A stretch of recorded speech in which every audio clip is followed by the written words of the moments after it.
Hello everyone. It's time for another morning art stream. And I'm going to be working again on this animatic. In this case, doing a little bit of character cleanup, because that's my favorite thing to do on stream. And it's not too much, but I haven't finished all of the I've not finished all of the roughs yet, but I think I have enough to at least do a little streaming session. So that's what we're doing today. On this, the cloudiest of days. You'll be free soon. Free to see the lesbians being very cute. Or you can subscribe and there will be no ads. Also possible. Hello, thank you for coming. Again, we are doing work on animatic today. Mostly just character cleanup stuff because that's what I like doing. It's very easy breezy for me to do that. And I wish I had all of that done, but again, about halfway through it, I think. Or maybe a third of the way through it? I don't know. I'll do the rest this week, if I'm able to. Congrats on finishing another chapter. Hello, thank you for coming. Hope your day is going well. Oh yeah, well this setup is Storyboard Pro. it's made for doing storyboards. It is specifically designed for that purpose, so I should certainly hope that it does well, because that's what it's designed to do. I haven't worked with Flash in a very long time though. Okay, I think I can... a little bit more.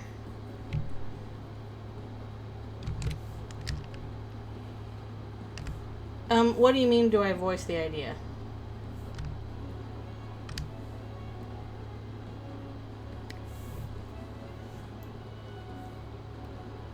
Do you mean, do I do a scratch?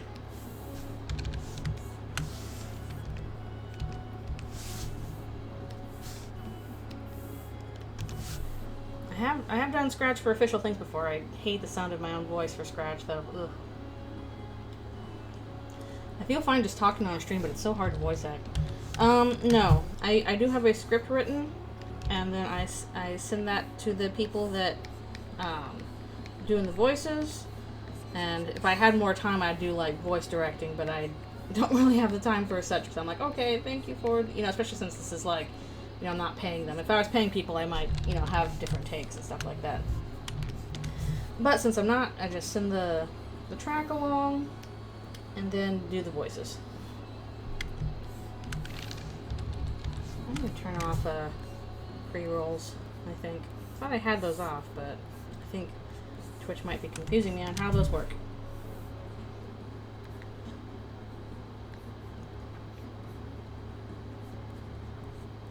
Twitch do be like that. But, let's see. No, I don't usually do scratch.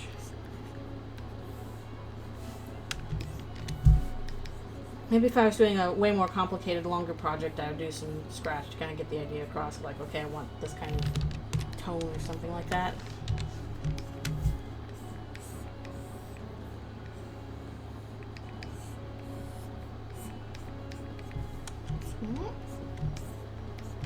Okay.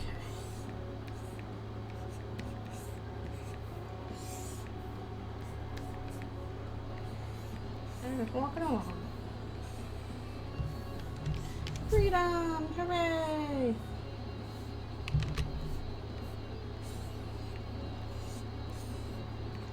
So I hope the music's not too loud. Hope it is the right volume.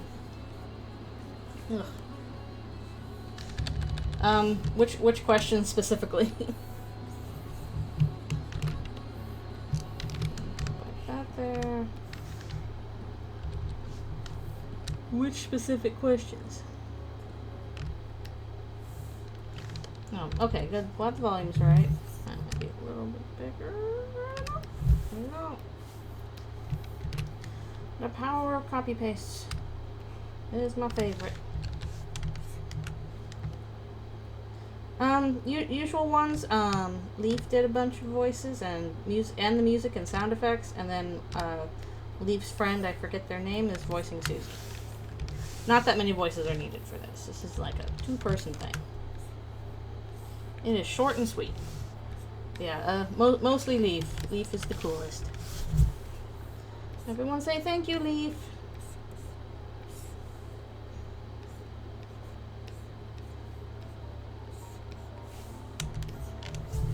Yeah, they did voices and music and some sound effects. Because I am sound stupid. I need to get better at that. Learn how to do some of that on my own. Not how you spell it, but close enough.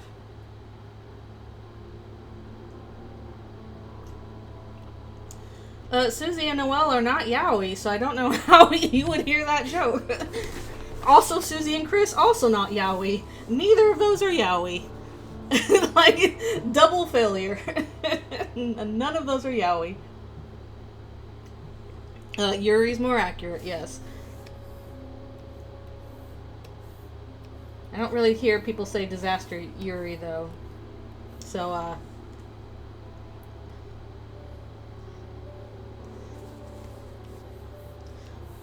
I think either way it would have to be Yuri because of Susie. So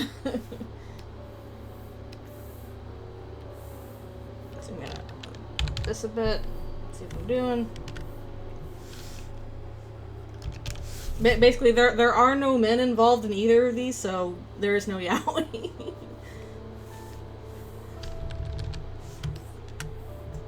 No boys allowed in the shippings. Well, I'll post the next part today, assuming I don't forget. I also yesterday I did a little bit of I don't like that, a little bit of a level grinding off screen. So I'm like, I don't really want to have to deal with that again, so I just leveled up the party a little bit, and also explored the fire area a little where I didn't do it before. So now my guys are higher levels and they have some new abilities. So that'll be for next time.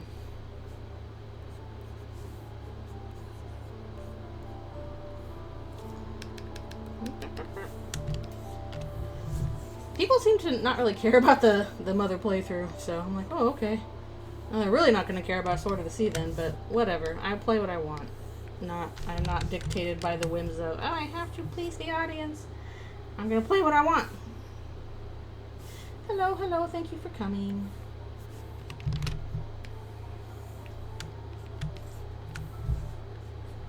Sometimes I'm not sure what I want to play, and I have several choices, but that's what happened. Yes, thank you for coming. We are working away on this animatic. In this case, doing character draws. Yeah, I'd have to do that. I do not care about either Fortnite or Minecraft. I'm sorry. If I did Minecraft, it would just be like, oh, I want to build things like Legos. This is, because that's what I grew up with, was like, oh, Legos, I'm going to make stuff. I would just build weird little things. I don't think that's what people really want. She's got freckles. I love Susie's freckles. They all have freckles. Well, I don't know if Chris has freckles, but they should. Well, Sword of the Sea is going to be short. I think it's going to be like a 3-part stream. It's a much shorter game than the ones I've been playing. So it'll be over and done with quick. At least from what I saw from Reb play it was, I think about, if I spend my time with it, it'll be about like 9 hours total. Actually, maybe less, 9 or 10 hours. So I can do that in like 3 streams. And yeah, she canonically has freckles.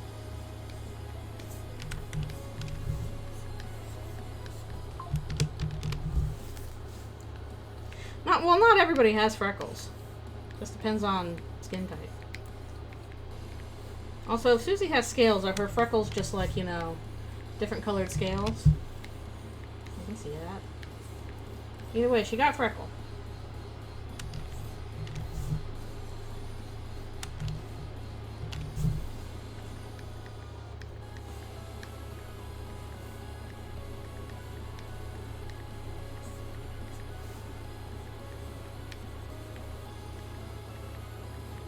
It's also probably a holdover from Homestuck, but I do appreciate the number of characters with, like, buck teeth.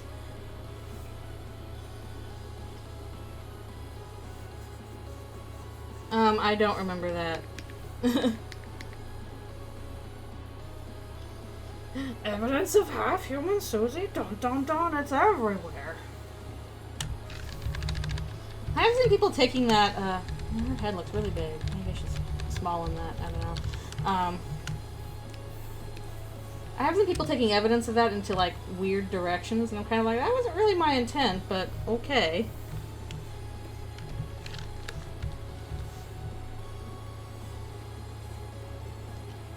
Well, it's probably going to be a while before our next newsletter. Sad.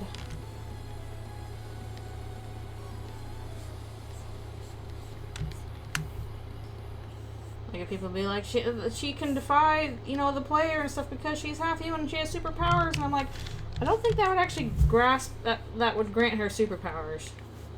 I don't think that's how that would work. Maybe the hoof things, I guess.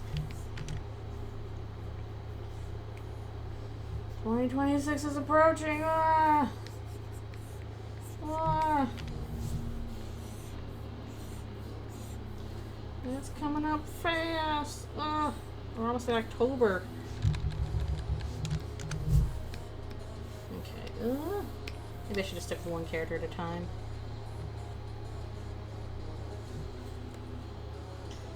People going too fast. I can't see what you're saying. Sorry.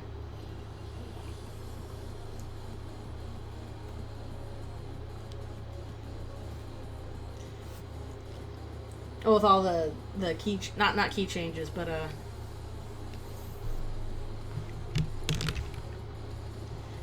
well, we don't know if monsters bleeding red blood is normal in Deltarune. The only person we've seen do it is Susie. That's the only person we've seen do it so far, is Susie. So is that typical of all monsters, or is Susie a special case? Yes, and Sans. And you know what I say? He's half human too. Deal with it. Haha.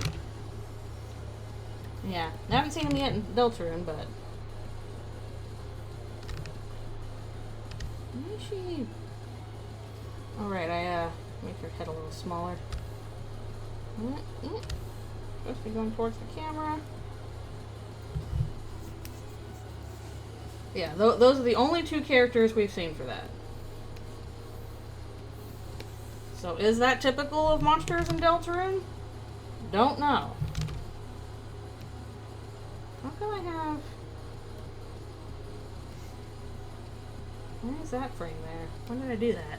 Huh. No, what the kid says is he says, if humans are made of bones, then where do skeletons come from? Funny enough, that parallels a joke that Papyrus says in Undertale, where he says, I have a theory, and that's that humans must have descended from skeletons. Huh. Why do we have these parallel jokes here? That's funny.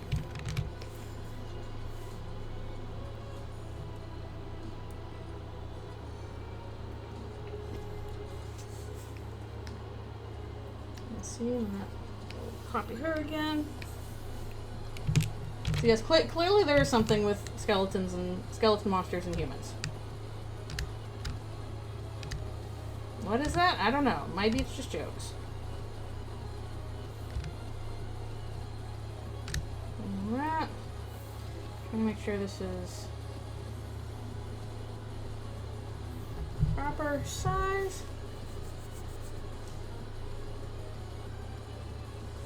Oh, thank you. Humans have always been my struggle, honestly. I've always been way better with animals than humans. Had to play catch up. It's a little sad. I kind of wish I had practiced it more when I was a kid. I didn't practice it enough as a child, and now look. Gotta suffer forever. So make sure you practice all kinds of things when you're younger. Best time to do it. My humans always feel a little bit behind my monsters or animal characters. Oh well. I like writing too. I actually did take writing as well. I took when I was in college, undergrad, my my major was creative writing because they didn't have a very good art program. And I went to an art program later after at a different school, but my undergrad one I did writing instead. That was nice. You know, I tried a lot of different kinds of a lot of different, you know, genres and mediums. We know we did playwriting and screenplay and poetry and journalism, all of it. Oh, thank you. Yeah, what do they even teach? Stuff like that. Yeah, there's a lot of different ways that can cover. Like, yeah, you can do, you know, fiction, short story writing, but there's lots of different ways you can tackle things. Again, there's media writing, like I'm sure nowadays you can even do stuff like game scripts. We didn't do that when I was in college, but yeah, journalism and short stories and poetry and scripts and playwriting, lots of different things. And yeah, we get lots of feedback on it. A lot of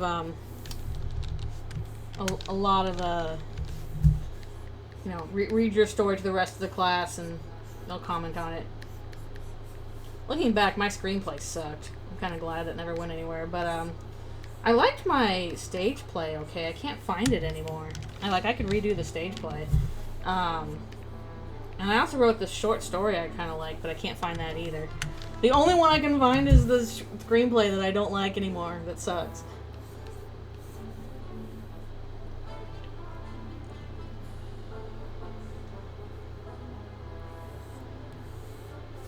I did like poems too. I feel like the poetry unit was pretty good. Like I wrote a lot of poems that I liked.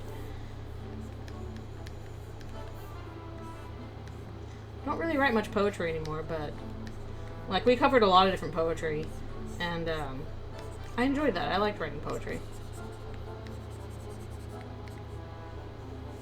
Yeah, refreshment remixes. Yeah, I did a lot of essay writing in high school, so I just like the fact that in like college I didn't have to necessarily write essays. We could, you know, again, be creative. It's really important to be able to do all different kinds of writing. So, yeah, you should be able to. Yeah, you should be able to write essays and form an argument. That's important, but also to, you know, write a short story or a poem or.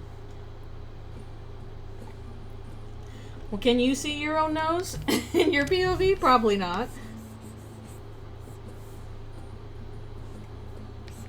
Probably in your blind spot, the same way generally what's in front of your face is in your blind spot.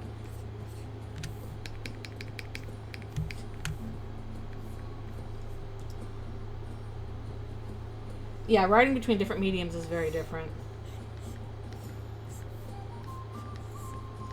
And it's useful to try different kinds of things because, like, you have different constraints.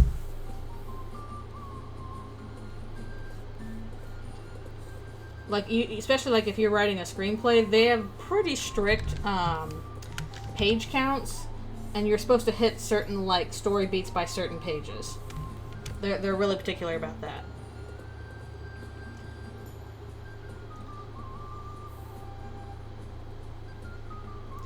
Yeah, there are certain things that work like in certain mediums that do not work well in others.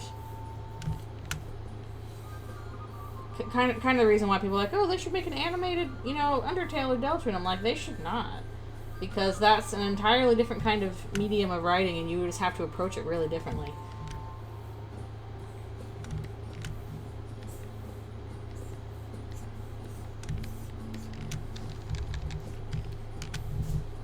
Also, I need to like turn off the layers here. Be gone, layers.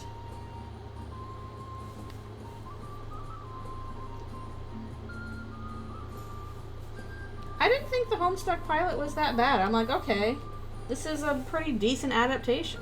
Oh, layers, they're gone. I mean, I'm pretty sure he says fuck in real life. It's just not on, you know, you gotta think about your audience. They're not being tossed into the layers of Mount Doom. I'm just turning them off, see? They're not gone. They're just like, these are eyeballs. These little cartoon eyeballs mean you can see it. I'm just turning them off. They're not being deleted. Yeah, the pacing was really breakneck. I'm like, whoa, whoa, okay, we're already doing this. Whoa. Like, maybe they would have to slow that down a little bit.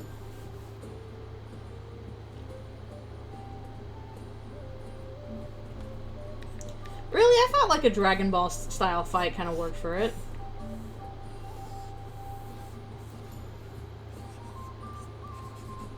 You know, making it really over dramatic.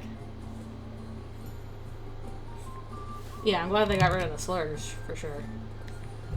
People are like, "Oh my goodness, they're cussing," and I'm like, "Yeah, they cuss a lot in the comics." They're like teenagers in, you know, the 2000s. Of course they do.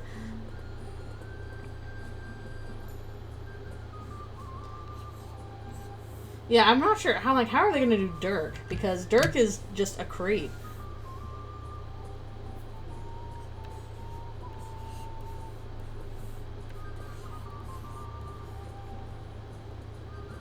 Oh, he never dropped F-bombs in Act 1? I don't remember. I mean, I've been ages since I've read. I've just been watching Shay read it.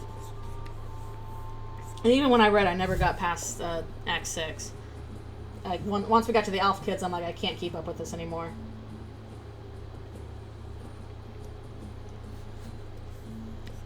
Yeah, you'd have to like, that's just the nature of adaptation. You gotta revamp a lot.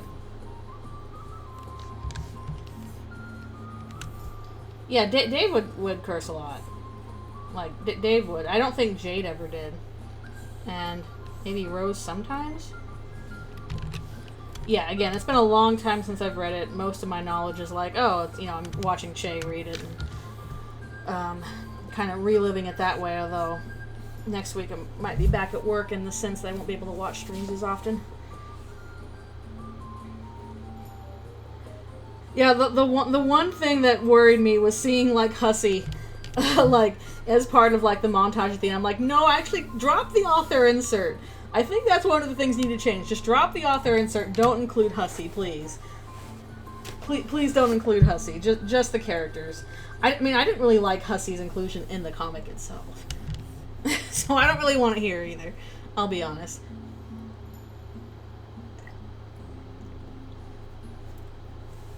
Oh yeah, there's a lot of mean-spirited jokes. I mean, it's very much like, you know, something awful 4chan style humor. I guess Hussey will include himself. I just don't think he should. Or they should.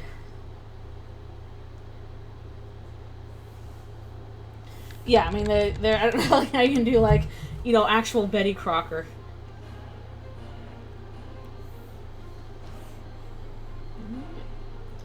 Yeah. Look at who it is. And they're definitely going to drop, you know, all the many references to Bill Cosby. Please don't include that. They did do some stuff, like they had the Little Monsters reference in there.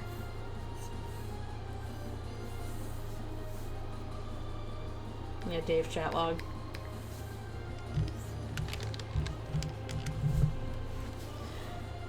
I do like the good grief, I'm forgetting the word, like, the people that are the vagabonds, the carapace guys. I always like their interactions. I think those are cute characters. I like the mayor.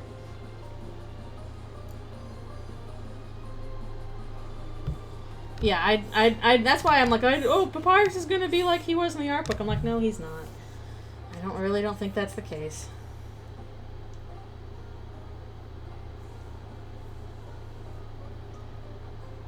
Chat log on stream live. Ugh. Yeah, I thought all the voice actors did well. I like the voices. Oh, I screwed this up. I need to do this all the way down. Yeah, I'm like, oh, he's a decent voice actor. That ain't easy to do. Voice acting takes work. It's hard.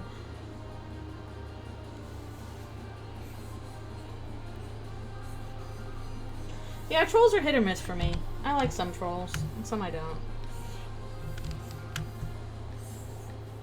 Mostly I'm just glad. Oh, thank God, my patron saint, or my patron troll is Carcat, a troll that almost everybody likes. Hooray! I didn't get like Eridan or something like that. Hooray! I'm a Carcat. Yeah, Carcat's voice sounded pretty good.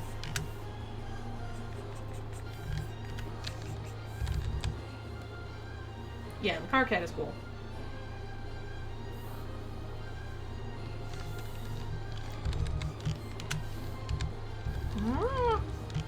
For the OG Homestuck. Yeah, I've always liked Jade. Like I think Jade was always my favorite of the 4 main kids.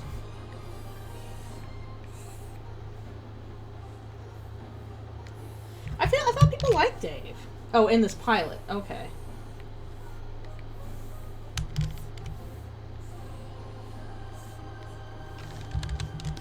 Yeah, Dave, I guess, seems like a little less of a loser here.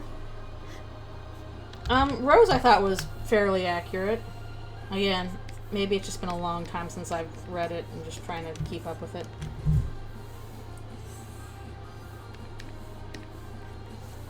Be interesting to see how they do stuff with Beck.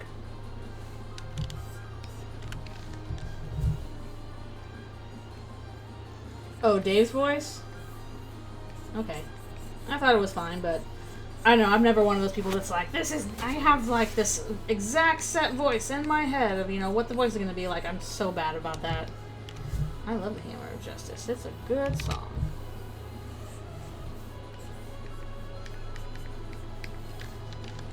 Anyways, I personally did not have a problem with the voices. I thought they were all fine. And we have to scoot around this slightly so that I can do the thing on it proper.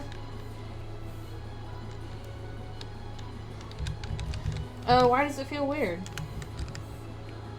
Again, I thought he did pretty well as John. I'm like, yeah, that's John's voice. Sounds good.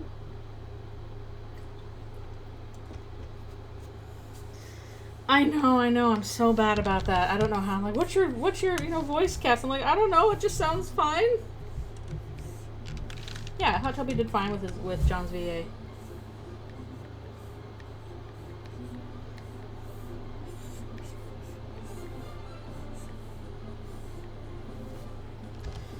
I thought it sounded good.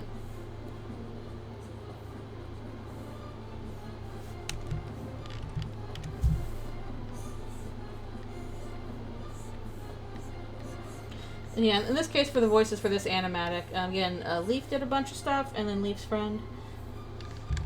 I also did Susie.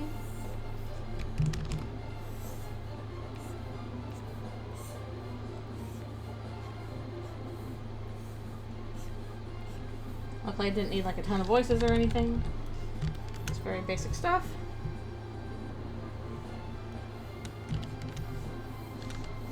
I think we'll stick with characters here.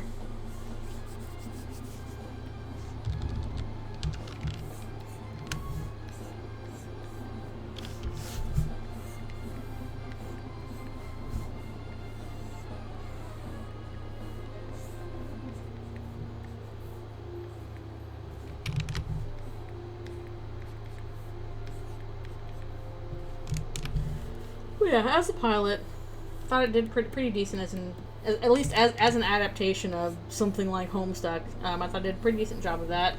I appreciated the fact that it had like the characters like interacting with each other instead of like, you know, just talking on a chat board, because that works fine if you're reading it. That is super boring in animation. Oh, did he say that? Yes, of course Deltarune has the idea of religion. Like, we had a whole thing about that. They went to church. What do you mean doesn't have the idea of religion? Yes, it does.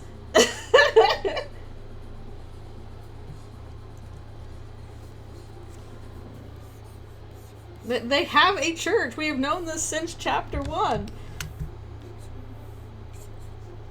What would that be for if not religion? I'm so confused. Does Deltarune have an idea of school? I don't know. Do they have a school? Do the kids go to class like us human?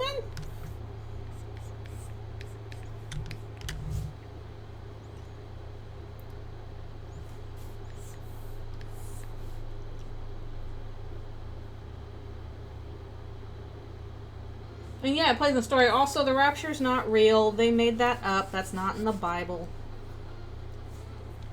Do they understand fear?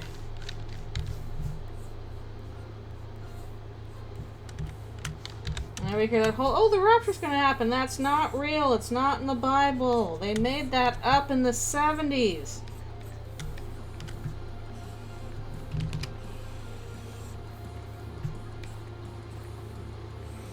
I'm telling you this as a Christian. They made that up.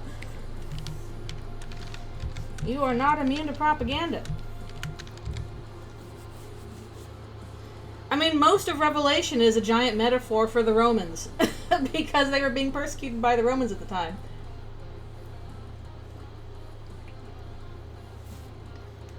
But the idea of we're going to suck all the believers up to heaven, like, that ain't in the Bible. Yeah. You're wondering, when did this thing start to exist? Probably in the 70s after, the Civil Rights Movement. Yeah, Revelations is largely about, like, we are living under Roman rule and we are persecuted. And that sucks, but hang in there, guys. It's gonna get better. Like, that is the point of Revelation. It ain't predicative. It is literally talking to the people at the time about, what they're dealing with. No one is immune to mistaking fan fiction for canon. It's true.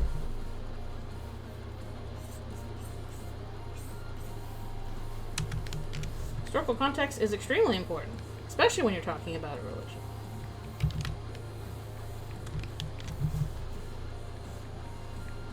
But yeah, there is kind of a funny deal in Deltarune of like, wait a minute, are we like the religious figures in this situation? Well, we're not gonna, think about that, I guess.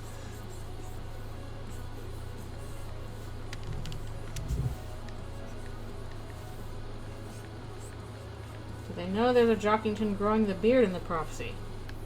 Do they know it? She's gonna be like, stop growing that beard that instant!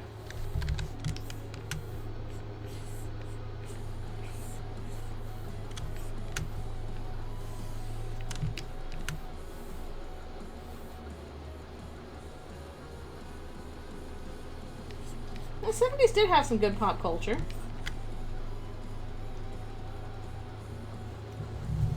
That's not how prophecies work. Prophecies predict something that is going to happen. They do not talk about something that has already happened. Sorry.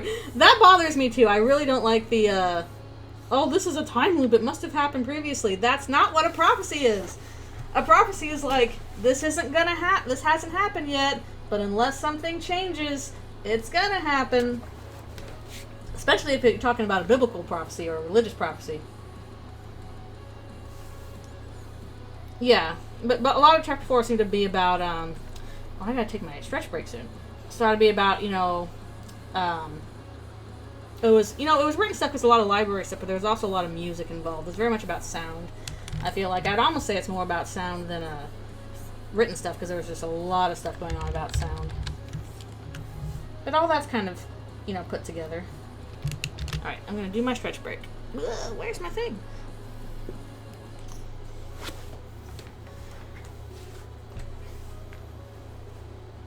Yeah, good stuff in the 70s. 70s gave us disco. You can't hate the 70s for that.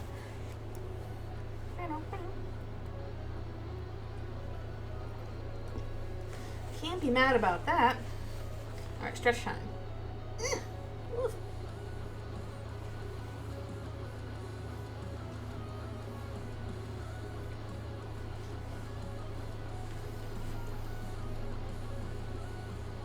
I'm still not quite sure about, like, all of the dark worlds are supposed to be forms of escapism. It's like, okay, that definitely applies for, chapters 1 through 3. 4 is kind of like, maybe, but assuming that, everybody's correct, and chapter 5 is going to be, Flower King. What is that escapism? What is that in terms of escapism? Like, being stuck in the past for Asgore specifically? But, like, yeah. Escapism through hobby, I guess?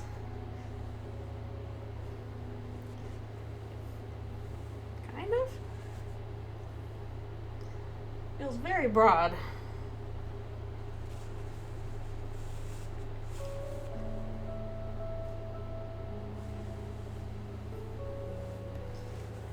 Yeah.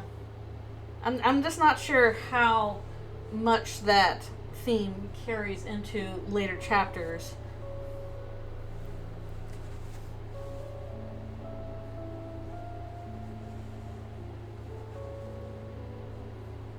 Like, at least when I was trying to pick places for Dark Worlds in Paper Trail, I was trying to be like, okay, where's areas where we can utilize, imagination and play was my thoughts. And even then, Hospital was kind of a stretch on that. I had to really think about, okay, what kind of imagination-based things and toys would you find in a hospital?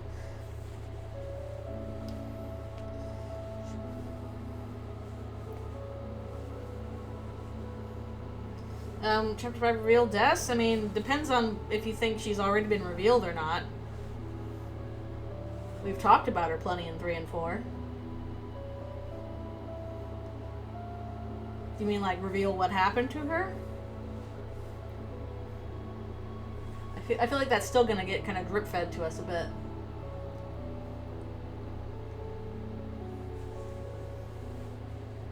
So I think we might get a little bit more about what happened to her, but not the full details until probably, like, chapter 6.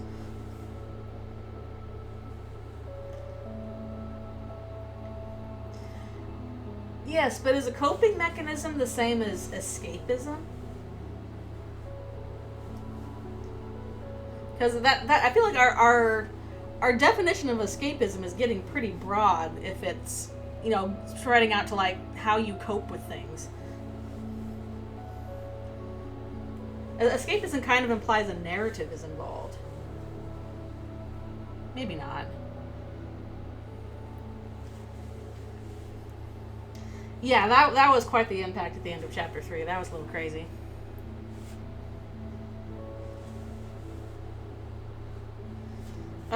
Which fan animation? I'm sure there's been a couple. Heck, I could think of one. I've got one in my head already. Link it elsewhere. The lesbians are real. True. They're real and they're here. Yeah, that's why I think we're probably going to get flower darkeners, because, like, the whole I'm talking to my flowers all the time thing, that's got to pay off somehow. Alright, I will be right back for one more stretch and water and etc.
Sorry about that. I'm back. Oh, hello. Thank you for the raid.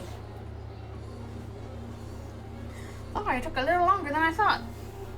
Hello, hello. I'm finally back. And we're back to drawing. So I take regular breaks for my wrist to stretch and get water and all that stuff. I have returnified. Let's get back to it. Sorry, what else did I miss? Oops, that's on the wrong layer. Over here, please.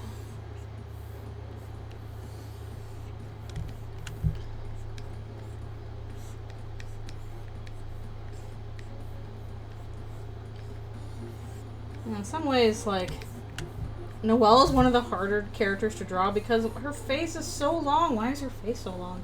Oh, well, I love her.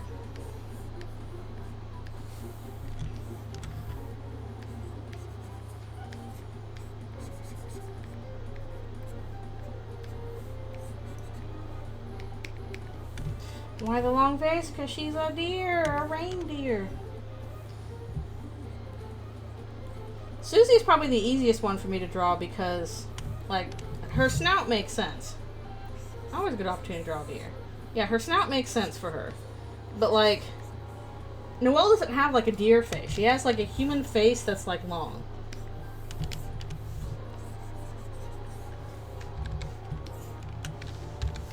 She doesn't have... I have some people sometimes draw her with like, a long deer face, and that's fine. But, like, her canon sprite is, like, human face shape, but long.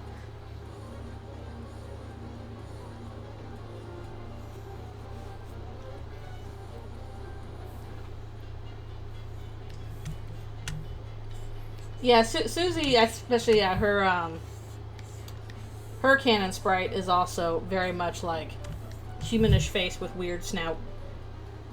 But Timmy's art for Susie does make her look more like a proper reptile dragon face. Yeah, I'm not sure if we have any like drawings for Noelle from Timmy. Anything from Gigi? Like those are the two artists that I usually see drawing the main characters, and I think Timmy and Gigi are the ones that really get them right. Why did they think she was a horse?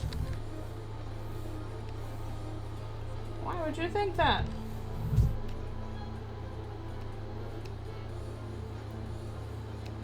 Oh, good grief, I just realized I started on the wrong spot. Actually, probably should just focus on Susie, and then we'll go back to Noelle.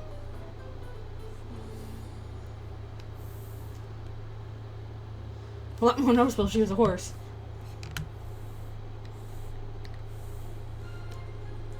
Although the eating chalk, that is more of a reptile thing, because chalk has a lot of calcium in it. Reptiles need calcium. But she has, like, visibly sharp teeth. Horses do not have sharp teeth. At least, hopefully they don't.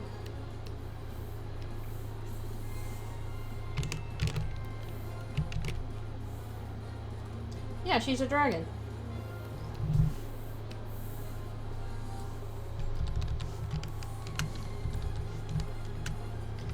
Maybe a vampire horse can, but I don't think that's what we're talking about here. I think she would need a hump to be a camel. So it definitely does not have a camel face.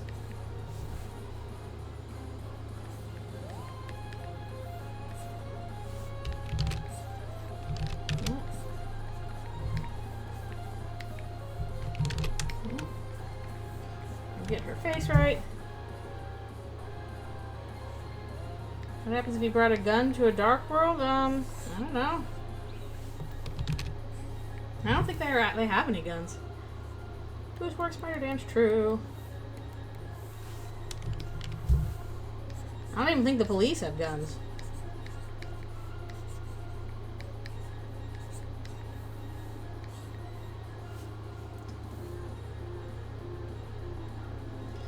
Actually, she is a monster. Yes, I guess the question is what kind of monster. And heck, even Birdly doesn't know. When he's like, this is human to bird, no Susie's allowed. And I'm like, do you not know what Susie is, Birdly? Why do you call yourself Bird and Chris human, but not Susie? You just call her a Susie.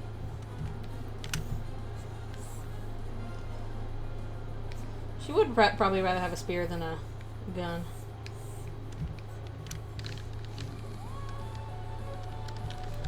Player's creepy talking gun.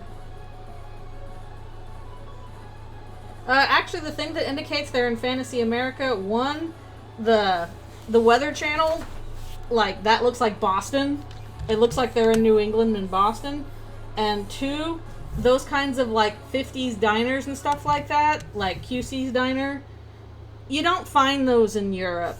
Those are a very American thing.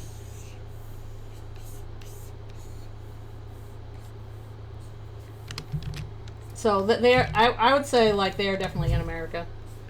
Like, heck, my thought, I always put, yeah, they use American spellings.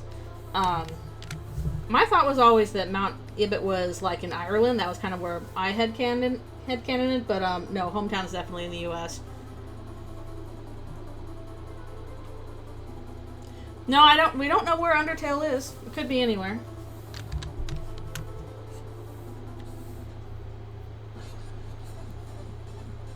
Especially because we're not sure what time that's taking place at. Yeah, using the term bubbler, that's very region specific. The only places they use bubbler is, like, Boston and I think parts of the Midwest. She's cheering on the Red Sox. Yeah! Oh no! Oh no, it comes to blows. I know very little about sports, but I was raised by people who are Red Sox fans, so I know that much. I know about the Sox. That's the extent of my sports knowledge. Oh, she would be a Red Sox fan.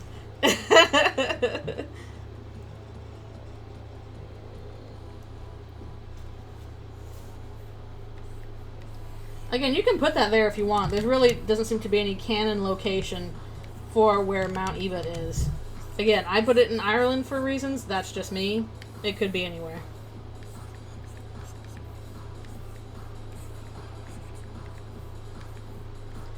But I feel like definitely hometown feels like... Also, like, Sans is coming from out of town and he uses a lot of, like, Brooklyn accent New York things, like Forget About It.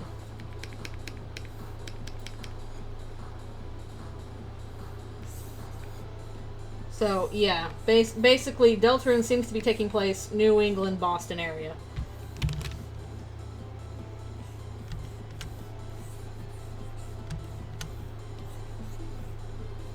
Which yeah, makes sense because that's where Toby grew up, so of course it does.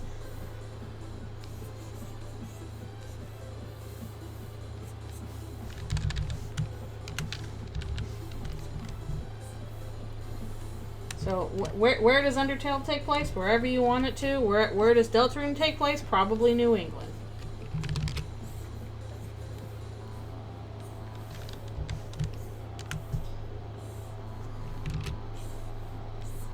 I mean, definitely it's fantasy stuff. Just, again, there are little hints here and there that's like, okay, this seems like it's New England.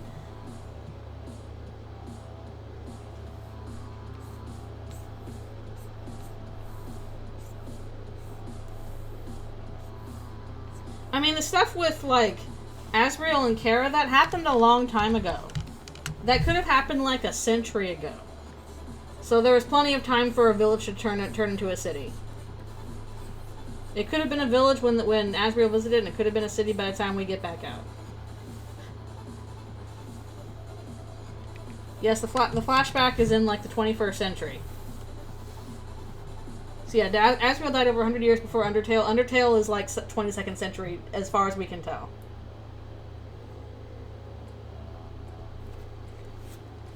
Well, who says they were using spears and swords? It just says they attacked him. There is no mention of what weapons they were using. It just says they attacked. They could have been shooting him with guns.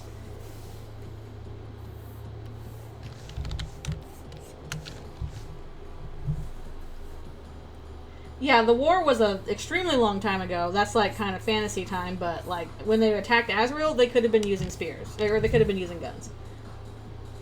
They like again, Toby does not care about timelines. That is bottom of the priority pile for him.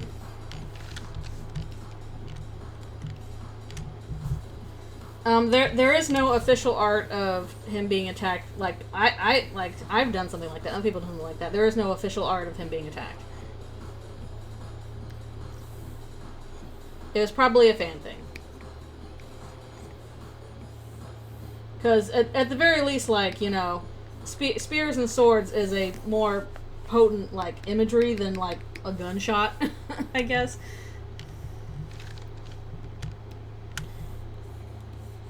I mean, yeah, it's fun to talk about timelines, but also you just have to remember, at least for Undertale and Deltarune, you're not going to get solid canon answers because we just don't have that information.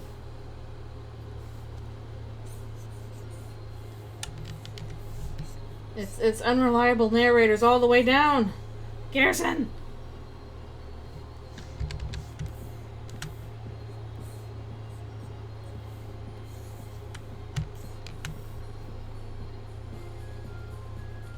Oh, actually, did it pick this as a shotgun? Yeah.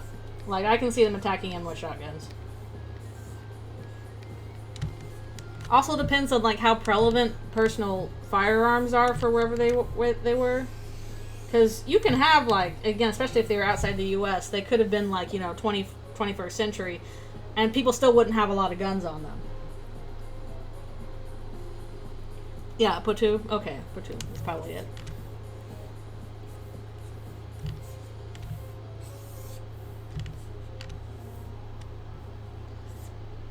Well, again, the city might have built up over the time that, like, Azrael was gone. Because there was at least a century between when Azrael died and when Frisk showed up. So it might have been a village, you know, when Azrael died, and it might have been a city by the time we escaped.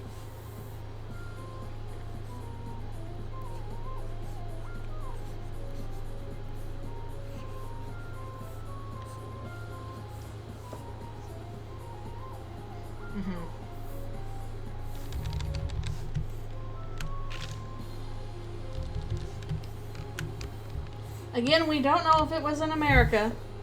It could have been outside of America.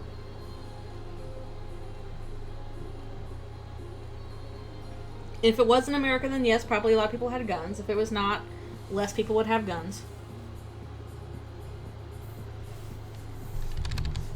I mean, they definitely had stuff like, you know, camcorders and stuff like that. They had technology.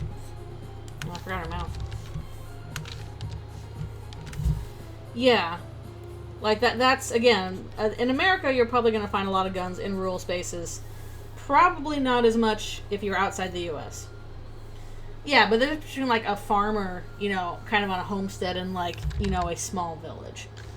You'll probably have some people, maybe, with guns, but not a lot. Alright, we're going back to, Noel. Let's get rid of these sketches. But we don't know the specifics. It could have been guns. It could have been garden weapons for all we know. Don't know.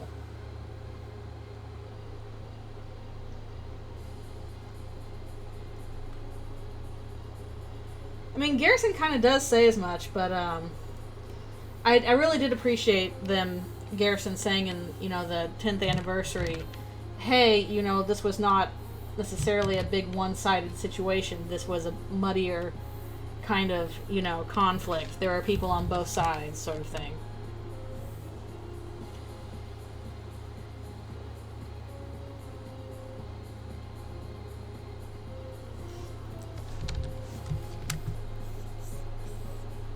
I really feel like that opens up a lot of fanfic possibilities there. Which is pretty cool.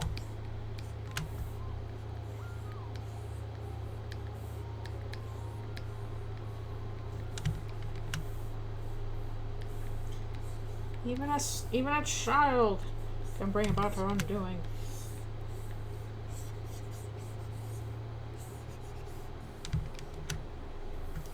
Yeah, the way it happened was probably for the best.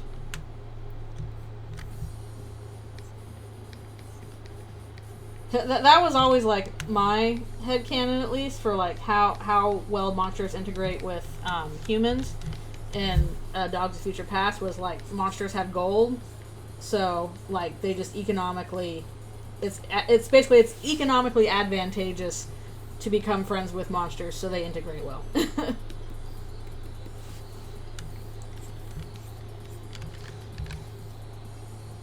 We're never getting Undertale 2. That's your job. You make Undertale 2. You do it.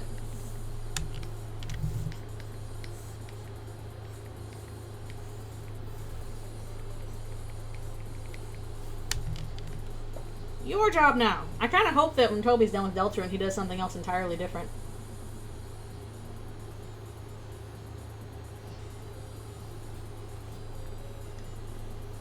Yeah, that's what I wonder. Okay, if there were monsters fighting on the human side, like, what was their idea in that?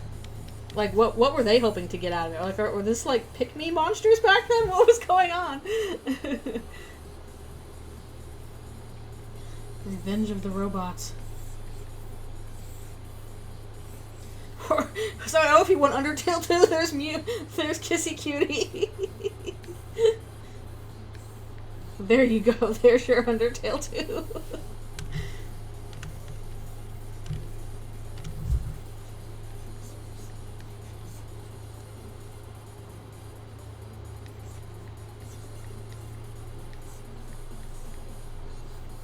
I was gonna try and do stuff with her hoof fingers. I never know what to do with Noelle's hands. Hoof hands make the most sense, but she canonically doesn't have that. Ugh. Sure, closed off that. But yeah, like, I can understand, like, okay, monsters being like, oh, we shouldn't, or humans being like, oh, we shouldn't hurt the monsters, we should fight for the monsters. I'm trying to wrap my head around what monsters were fighting for the humans. I'm trying to wrap my head around that. That'd be a very interesting story, actually.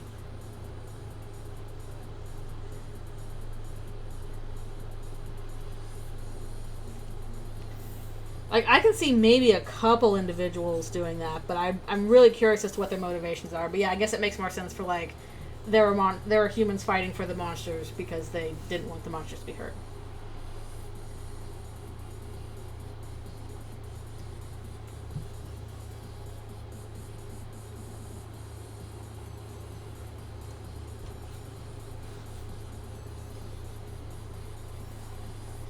I mean, you do realize that that Deltarune was his idea first. We experienced Undertale first, but Deltarune was always Toby's first idea. Hello, thank you for coming. We are working some more with our favorite lesbians.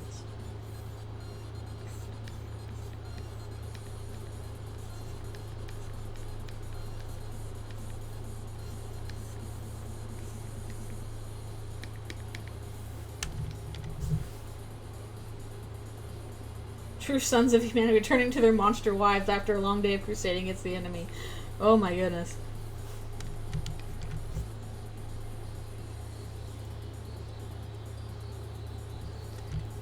Does not a single... I don't know. Maybe it doesn't apply. Maybe that was also propaganda. You are not immune to propaganda, monsters!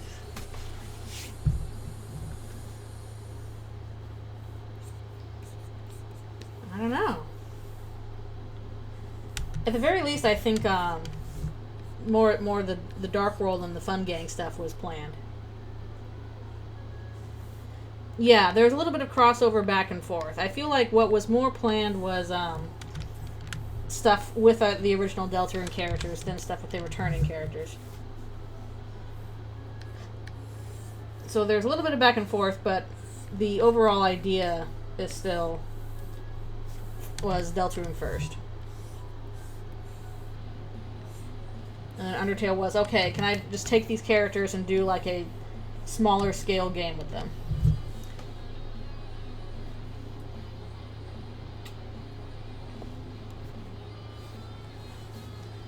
Well, I don't even know if it was I think it was the same cast. He was just going to have the characters be humans in the light world, and then they would become dark monsters in the dark world, and was like, well, people already know them as monsters. That might be weird.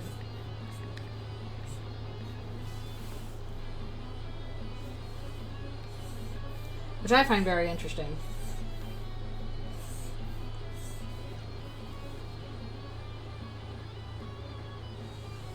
More of like maybe a Garrison-like character, yeah.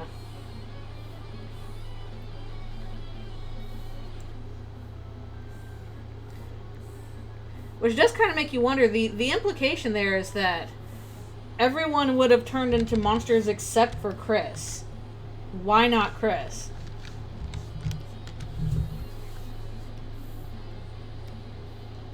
Let's see, can I read some of this? Over here. A little bit.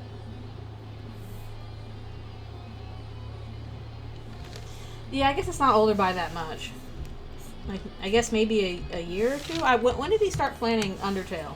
So I know that they had the Deltarune Dream in like 2011.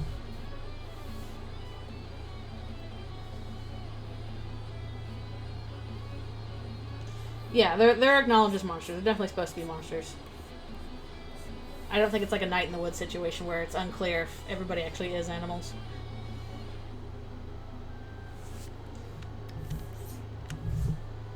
Was the Undertale demo in 2013?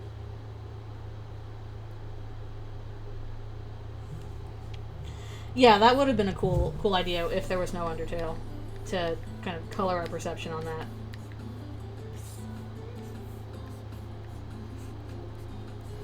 Just realized, again, I have to go through and make sure that's consistent. That would have been a cool idea, but yeah, I think if people were used to the characters as monsters from Undertale, they would have been like, what's going on? Ah! So Undertale demo was in 2013. But he had the dream in like 2011, wasn't it?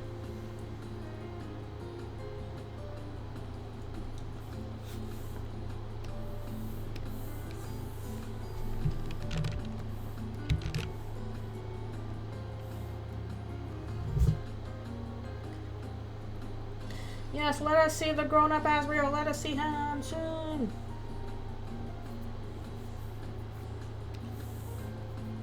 On queries? Okay, I dream was in 2011.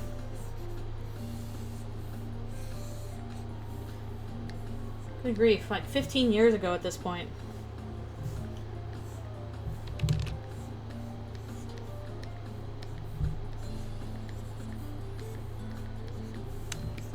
That's also why I don't really buy into the idea that, oh, you know, Deltarune's gonna have a you know, dark ending, everybody's gonna die, or something like that. Like, I don't know, if I had a fever dream that affected me so badly that I was like, I have to make this into a game. I have to do this.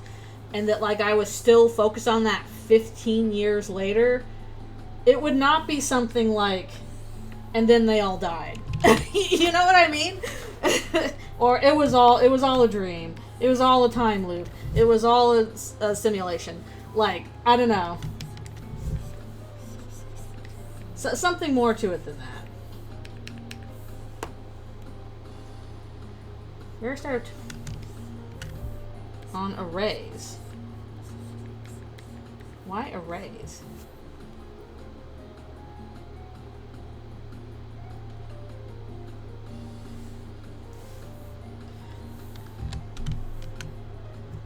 I mean, yeah, like Undertale. Undertale basically is a time loop story. I'm talking about Deltarune.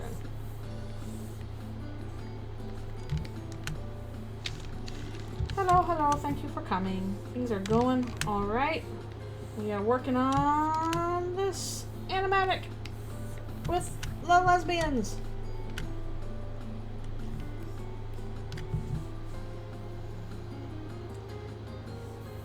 Oh yeah, like I don't think it's going to be like a purely happy ending. I'm sure it's going to be bittersweet in some way.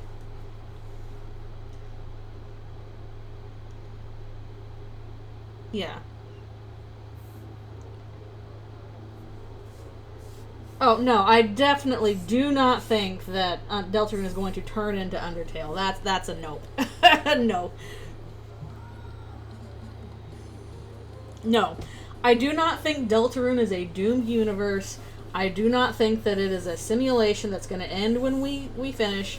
I do not think it is going to turn into Undertale. It is not a prequel. I don't think any of those things. I am pretty skeptical of any theory that steers Deltarune into a realm of nihilism. I'll just say that.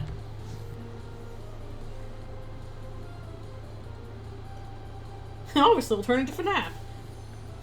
Yes, I do think Sans from Deltarune and Sans from Undertale are one and the same. I do agree with that theory. I just don't think the Deltarune universe is destroyed or absorbed or reset or anything like that. I think the tragedy for Sans is that he left Deltarune's universe and he can't get back to it, and it's fine without him. That is the tragedy of it. Yeah, oh yeah, I'm sure there's like basically leaking back and forth like concepts between the two of them. Suselle is the Suselle in this animatic? It's nothing very like big. It's just it's a cute little thing. It's a cute little scene.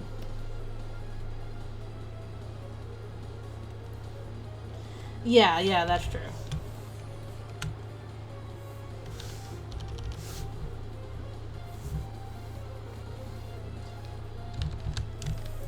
Honestly, the thing I want with Sans, when he going to the Undertale universe, is I want it to be a hubris thing.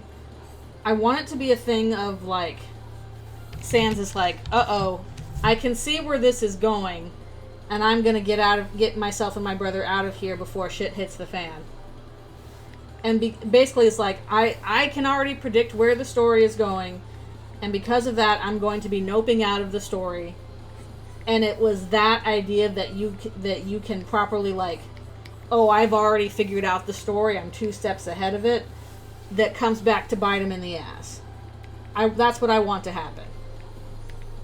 I want Sans to be a commentary on thinking you have things figured out before you've actually, like, finished the story, and that because you figured things out, that, like, you don't have to actually engage with it. That is what I want with Sans. Like, why does Sans leave the universe? Because he thought he was too smart for the narrative. And it backfired on him. Yeah, not a good place for Papyrus either. I feel like he might have screwed over Papyrus in that.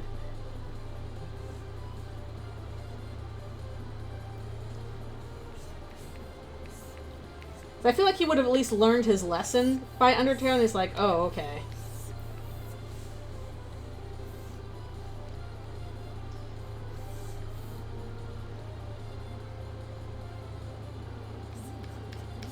He definitely seems to be more aware of what's going on in Undertale. Like, the whole thing with, like, have we seen the happiest outcome for Undertale? It seems like we have. Unless you write your own fan fiction. Yeah, Frisbee's friend. That's another thing that always kind of gets to me about Sans. They're like, oh, Sans is so, like, determined and stuff. I'm like, he is not determined. Undyne is. The reason why Sans is a difficult boss fight is because he's cheating. It's because he is aware of the rules of, like, how fights work and is cheating them. And the only way that then you win is by cheating as well. It's just the cheat fight.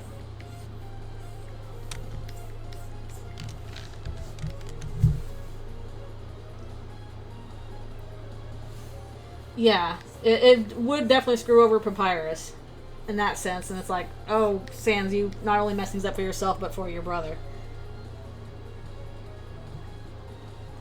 Exactly, Toby's like, you, go write that fan fiction, go do it. I don't know. I don't know what that would mean for any Sans and Papyrus that already was in Undertale. I don't know what that means. Hopefully we'll find out. Maybe we won't.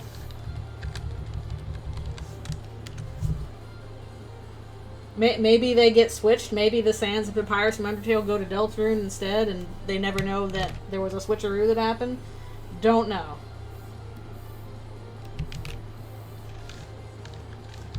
They got Rick and Morty. Yep, they just... The regular Sans Papyrus died in an explosion, and the other one showed up and took their place. Nobody noticed.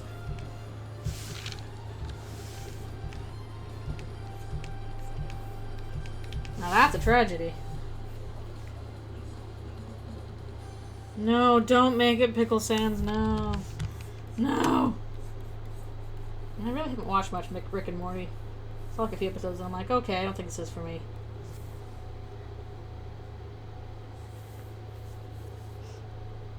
It's gonna be a banger back in 2017. Ugh. I have no intentions of watching Rick and Morty. Like I said, I watched a few episodes and I'm like, okay, fine, this is not for me. Gaster absorbed all gasters to make the ultimate gaster.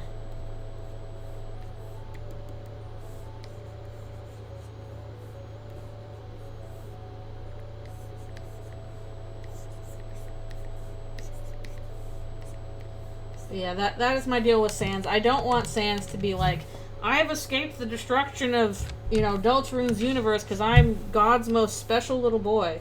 I want it to be that he screwed up and has to deal with it. I want it to be tragedy for him specifically. Why did the bigger gaster just not eat the smaller ones? Like the little donut-headed one.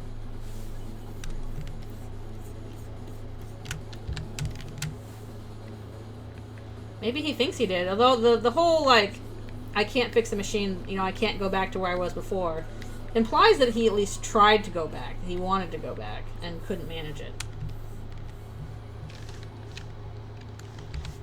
I'm sure Toby would be fine with that, too.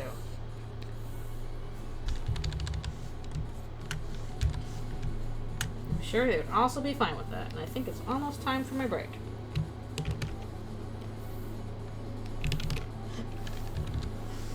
He's doing little arm wavies.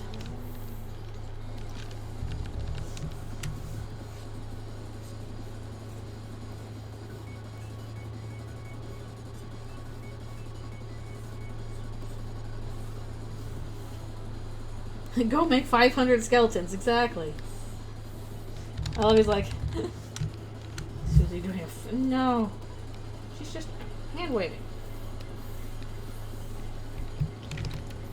He's like, I'm glad people are having fun with stuff that has nothing to do with me or my creations. Go make 500 skeletons.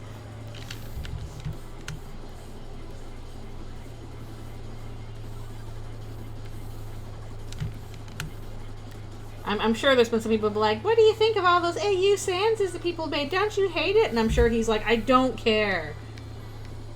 This has nothing to do with me.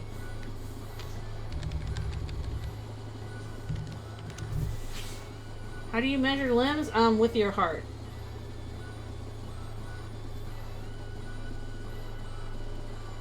Okay, I think... I know, I do want some more AU Undines and Toriels. Enough with this. If we're gonna make 500 skeletons, can we make 500 fish? 500 lizards, 500 goats? That's true, she was the first AU character design, and then we all went to Sans instead.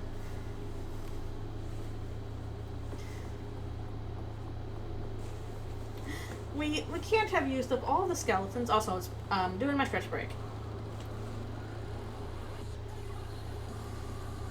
Oh, I thought the rich person who did the original Underfell stuff, yeah, they kind of just, you know, released that into the wild and all that.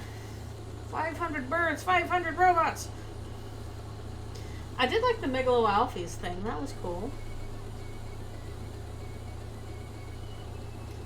We can do everything! 500 dragons! Hundreds of beavers! Not 500 cigarettes. What if Toriel was evil? I don't know, some people think she already is just by, like, you know, getting a little tipsy. Oh no, 500 he-him clovers! No! Don't do it! Don't do it!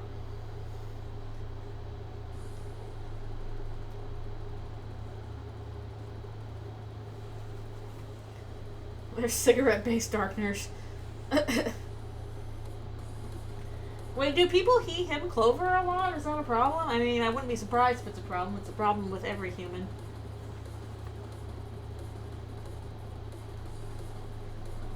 I do like how the anniversary stream just kind of further gave the impression that humans just don't have gender in Undertale Deltarune. That, like, he, him genders are a monster thing, and humans are like, whatever. We're all they, them. You all have fun with your genders. I just find that amusing. I like that idea. Oh, brother. They're all they, thems. Deal with it. All of them. Wahahaha.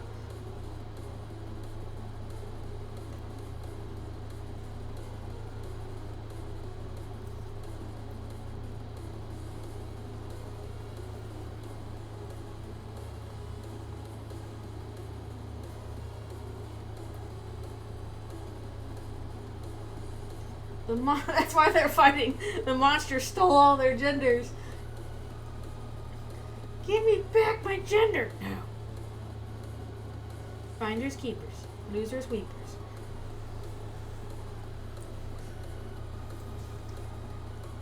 Oh, they say it's up to interpretation.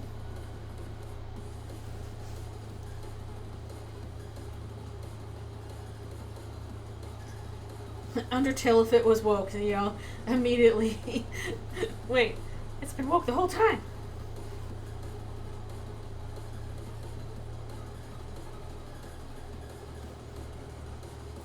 My favorite gender, papyrus, true. No boys not allowed, no girls allowed. Only papyrus allowed. Genders are papyrus, papyrus.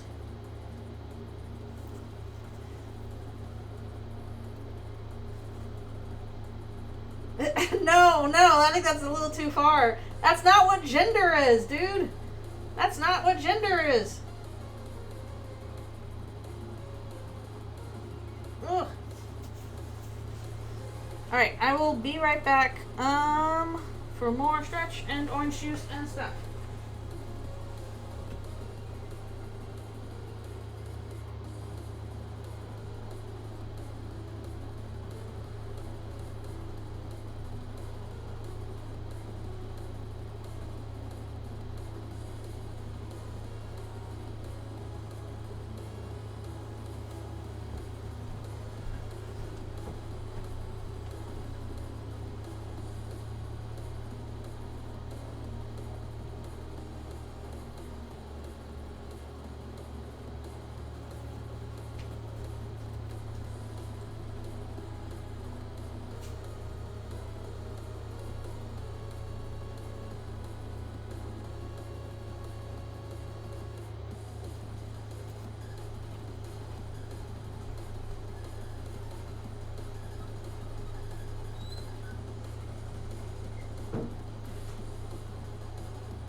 Woohoo! What'd I miss?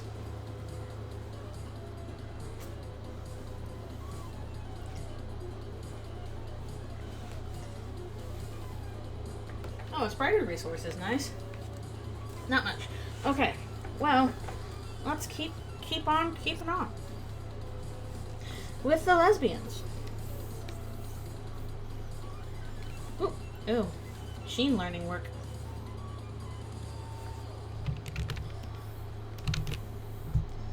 Well, I hope it's at least interesting.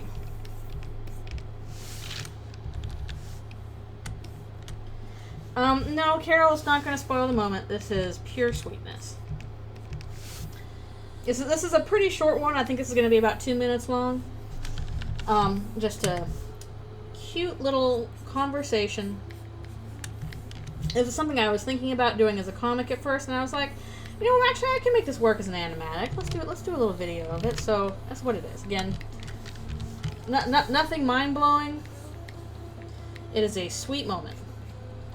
Kind of implying this is like the start of their date.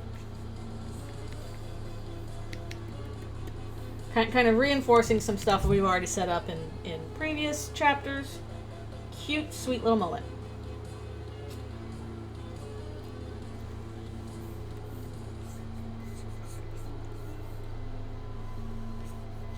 Thank you. I hope folks enjoy it. My plan is to have it out on Halloween.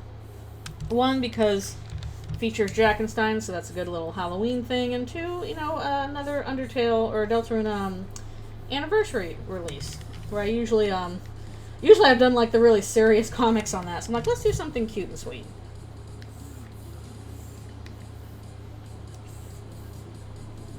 I gotta think of a new desk design, because there's a brief desk mention here, and I'm like, I don't know if I like my old design for her. I'm gonna try and see if I can't scrounge up something a little bit different. My design for her is gonna change every time. Yes, the first chapter of Deltarune released exactly on Halloween.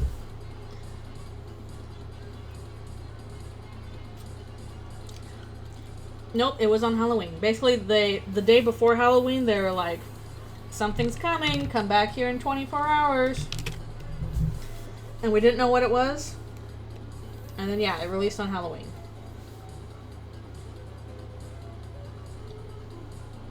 It's not going to turn 10 years old this year. That'll be in a few years. Something is coming, and then it came. It really spooked. I like how people are like, hey, this might give you a virus. People are like, oh, it's from Toby Fox, so that's fine.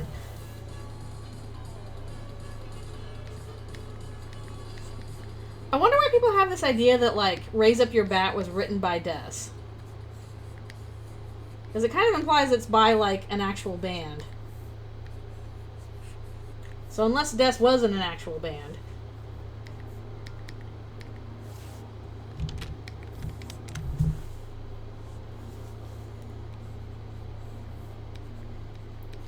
I'm kind of assuming that it just came from somewhere else. Oh gosh. I think that'd take quite a while for them to do both 6 and 7. It seems like those are going to be very complicated chapters. Where does it say that Des had a band called Blood Crushers? We know that Noelle is listening to that on her blogs and stuff. And we know that was it called Blood Crushers?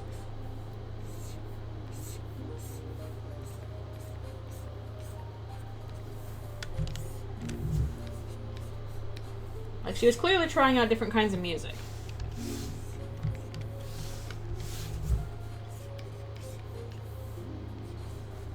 And then she stuck with guitar because that seems to be like what was her thing.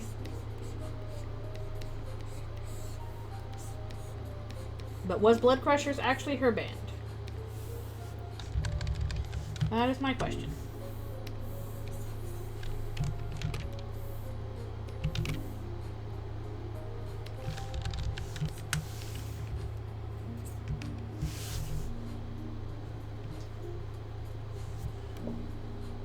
It is a mystery.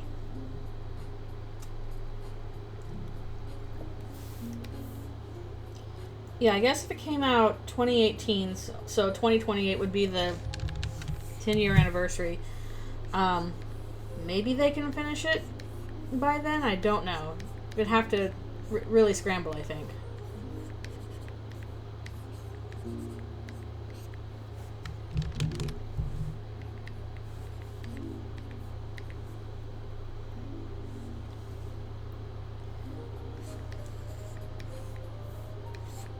I don't know if 5 is in the polish right now. Seems like they were still, like, doing quite a few things for 5. And Toby said Chapter 5 is probably not going to come out until the latter half of 2026. And 12 is a pretty good number, true.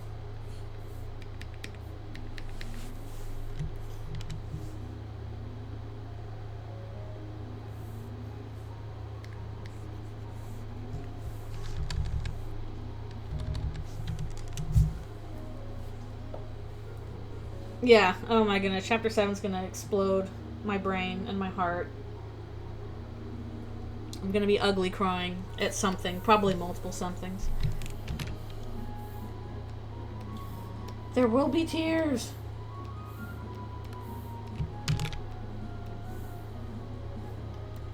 I just caught something in my eye. What did you catch? Tears.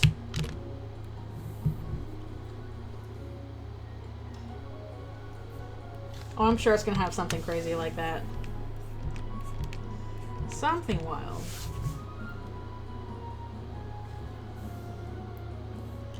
No, I know it'll happen.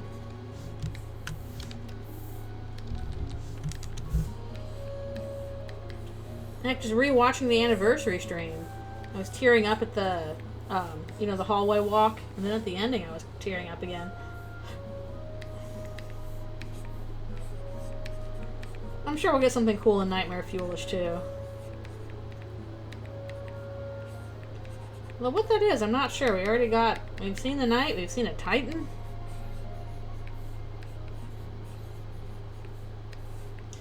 I'm sure there'll be more to see, but what it is, I'm not sure.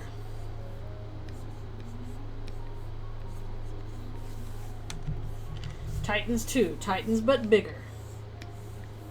And do extreme dunking. Oh yeah, Gaia's, you know, affect a lot of people.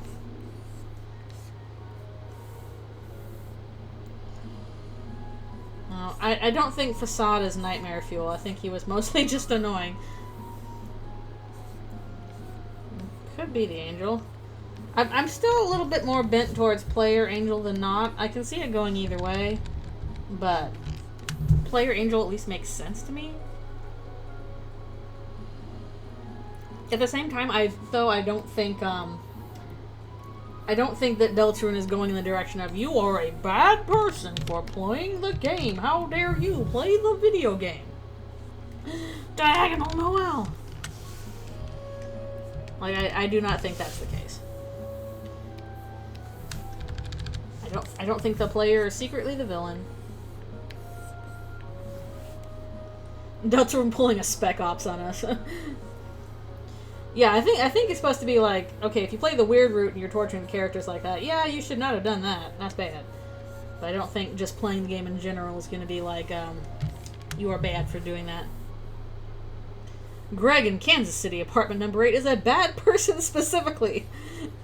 We'll be like, who's Greg? Meanwhile, Greg in Kansas City, apartment number 8, will be like, oh, why me?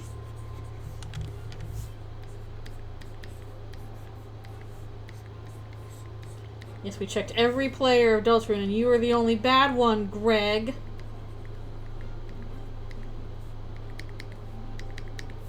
Apologize.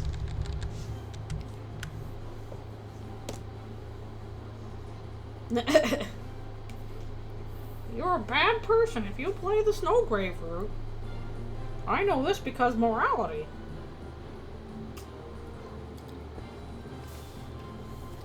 Just like in real life. Oh, I guess I already did some lines on Susie there. Alright, we'll go to this spot. Only those the spearrun. The only bad player of Deltarune is Shay.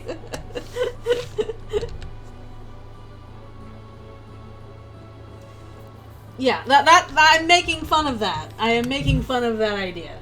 I don't take it seriously. I don't think that the game is going to be like, you're bad for playing it. Thanks for your money, though. Like, that's silly. Welcome to my Deltarune playthrough rhythm game footage. Especially since, like, everything that Toby is pushing with the game is, hey, I hope you make friends with everybody. I hope you have fun. Oh yeah, games like Spec Ops, yeah. Yeah, I think that makes more sense for a game like Spec Ops to, like, you know, interrogate you for playing it because it's literally a war game, like a, you know, like, it's basically asking, hey, isn't it kind of fucked up that, like, you're having fun playing this thing that is a real-life atrocity? Have you ever thought about that kind of thing? Like, that's really different from, gosh, it sure is screwed up for you to play with these cute little monster guys.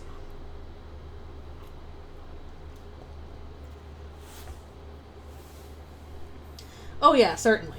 There are absolutely things that do that, including games like Spec Ops, which again, hey, maybe interrogate why you were just having fun engaging in, you know, play acting real world atrocities. But I don't think, based on how Toby has talked about the game and how he talks about playing it. Okay.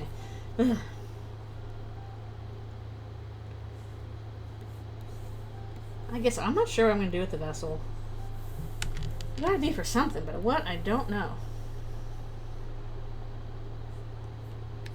Oh, did Spec Ops fall flat for people? I've never played it myself. I just am aware of, you know, how Spec Ops is supposed to work.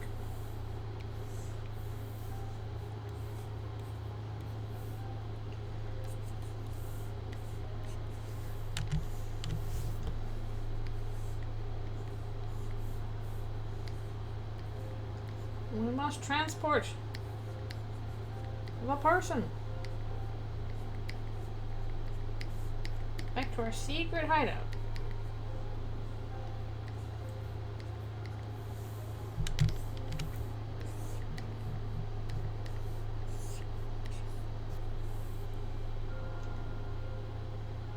Yeah, you push the mandatory button, pops in the game, is like, oh my god, what have we done?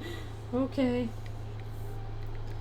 I do definitely think that games like Undertale and Deltarune are most effective if you have the option to, you know, do something else. Like, I think that might also be the case with, like, Off. Is it's like, oh, you know, am I the baddies kind of thing. It's like, but this was the only option I had to engage with the world. By choosing to engage with it at all, the only option was this way.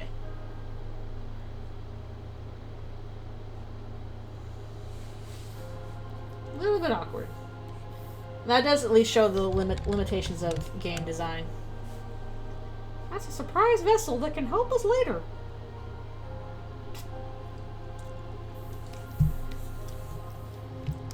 Yeah, I definitely know that there is plenty of interesting art out there that's basically designed to make you, like, think, you know, what does this mean for me? Why am I engaging it with this way? You know, what does this say about the medium in general? And while I do think that Deltarune is asking you to think about how you engage with media, I don't think that the point of it is that you should not engage with it. It seems like the way Toby talks about it is like your presence in the game is a good thing.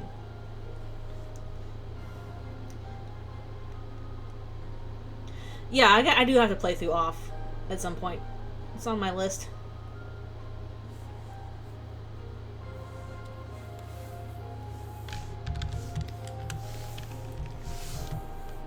Leave my man. That's an interesting thing. Yeah, Mickey is a multi-use Disney mascot, but it is interesting that like for example, Knights of Guinevere is basically like, what if Mickey is also being tortured by the corporation and wants to escape? Which I think is way more interesting than just like Mickey's like, I am the face of the corporation. I have no personality.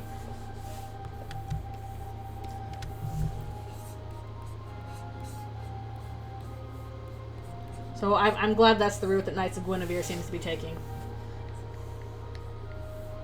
Is realizes, hey, actually, maybe the symbol of, you know, corporate overreach hates being a symbol of corporate overreach too, and also wants to escape.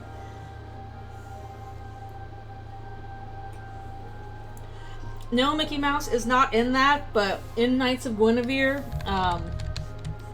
the park planet is absolutely an analog to like Disneyland and just Disney as a corporation, and then Princess Guinevere is an obvious analog to Mickey Mouse as like the face of a corporation.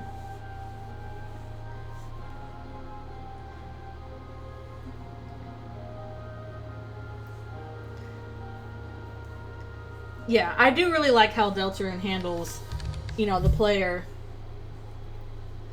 you know, as an element in the game. But I feel like basically what the game is trying to say is that you as the player are a necessary element in order for things to turn out better. And that even though this is, you know, really hard on the characters themselves, they may not want you here. You may be, you know, in a bad position and putting them in a worse position. It is still, your involvement is still an important aspect of them basically getting out of what's otherwise an unwinnable situation.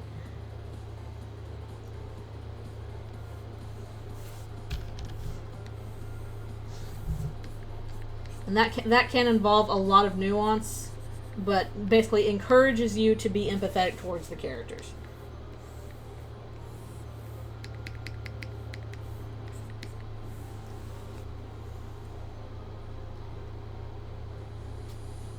No, I don't think Chris is evil. I don't think any characters are evil. I do think Chris deliberately tried, basically, I do think it was Chris's goal to get possessed by us, basically. I think they had a hand in that. I don't think it was an accident. I think that was part of their choice. I think it's a choice that they probably regret. I think it was a choice that was probably made out of self-harm, and that's probably one of the reasons why they feel like they can't undo it.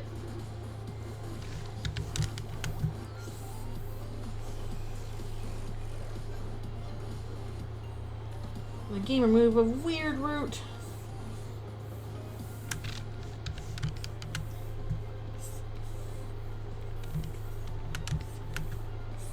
So basically, it is complicated. Yeah, basically, I think the whole thing with us possessing Chris, it is complicated. It was Chris's choice. It was not necessarily a good choice. It might be a choice they regret, even if we are being helpful for them in the long run. If it's the weirder, that's a whole nother issue. We're definitely not being helpful. They clearly don't like that.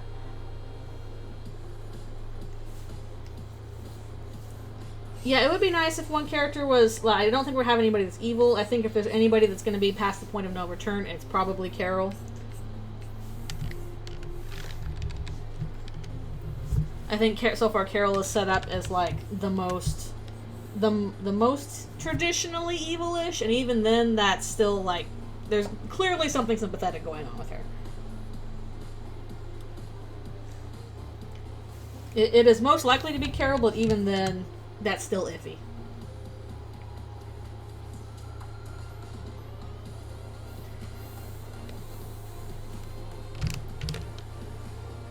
How the heck did it turn yellow? I mean, I don't think that was a choice by the soul. I think that was kind of, you know, dictated by the circumstances. I think we are the ones in control of the soul.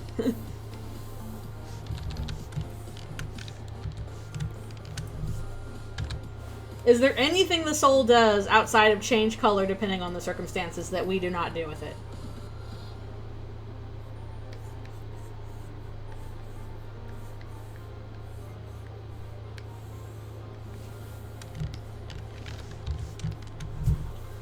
Again, that depends on the circumstances. I don't think that's a choice by the soul.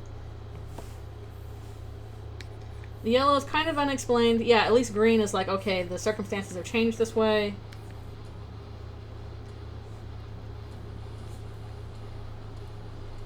The funny thing is, we do have that knowledge, at least if you've played Undertale. You're like, oh, you shoot things with a yellow soul.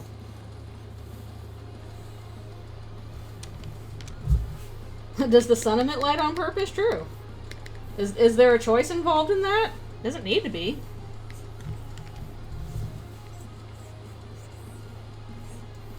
I don't really see, like, changing... Yeah, does a lamp consciously choose a sign?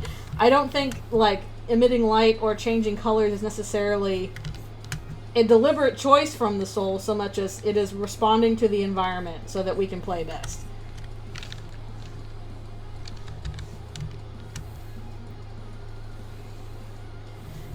No, but also in Undertale, you don't have control over when the soul changes color either. It just happens because the circumstances demand it. So is somebody else in control of the soul in Undertale? No, you're the one still controlling it. It is responding to circumstances as best you can play the game.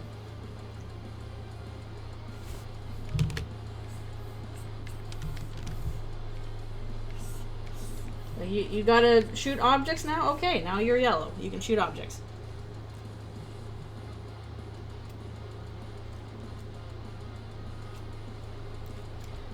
Chris did not have a gun. Nope, nope, nope.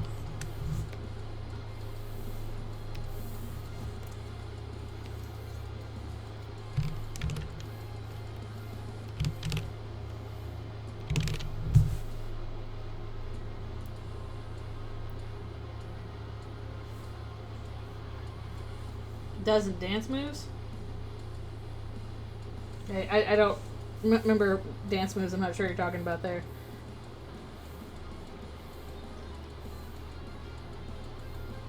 Get rid of those. Action and wheel. I don't know what you're talking about there.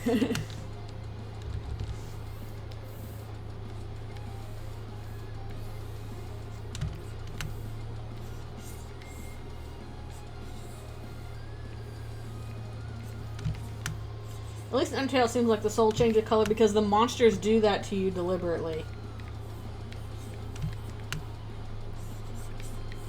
Then I ask the question, okay, how can they do that?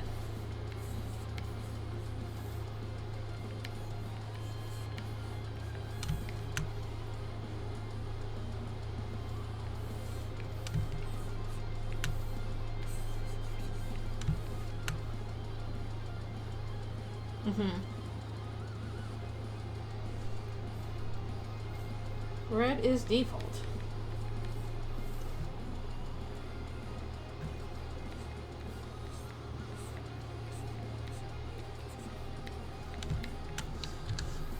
I guess I need to actually watch the Mew Mew fight again.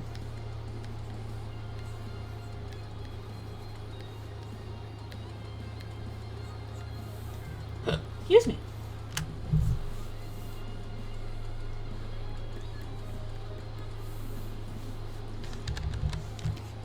What are you firing back against an Undertale? It's just, you know, whatever the projectiles are.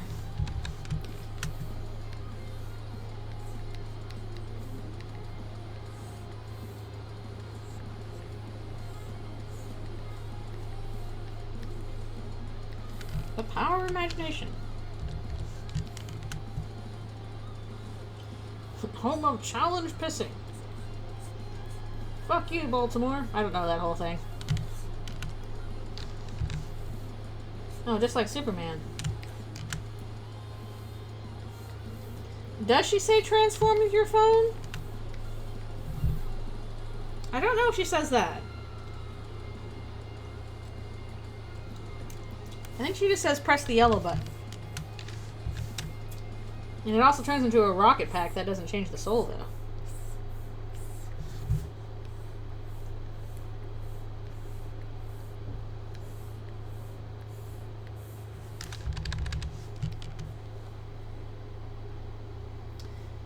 She can just do that.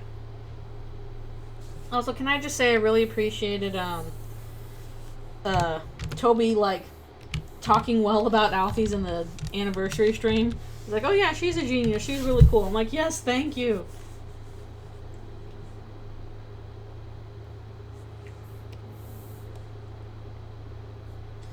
Phone emitted something that made the soul react. Yeah.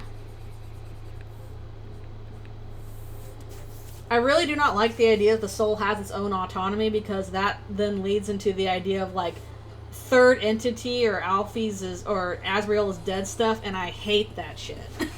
Sorry.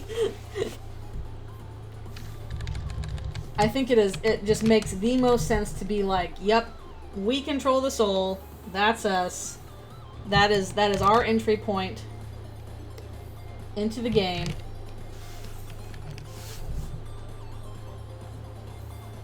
I want to challenge Peepus.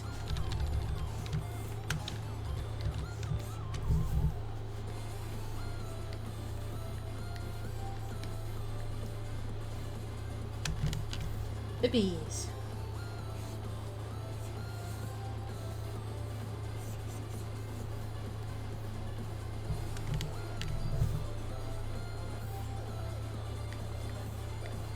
Oh, it's the stupid, Azrael's dust thing. Oh, why that dunking on Ram? What did Ram do? Why do they hate Ram so much? Sheesh. Is it because of his British accent? Yeah, that guy sucks and he's dead. Like, what was your problem, Pippins?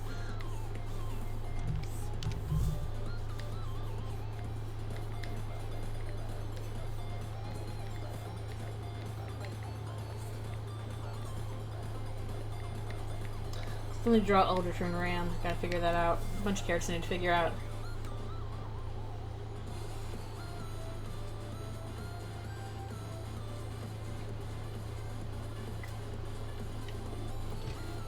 Yeah, I mean, obviously, like, you are not literally a bunch of pixels, in the video game. The soul is the means by which we are interacting with the story. But I don't see how you can then say that the soul is a character, because if it does not make any deliberate choices on its own, then how is that a character? For all intents and purposes, it is us.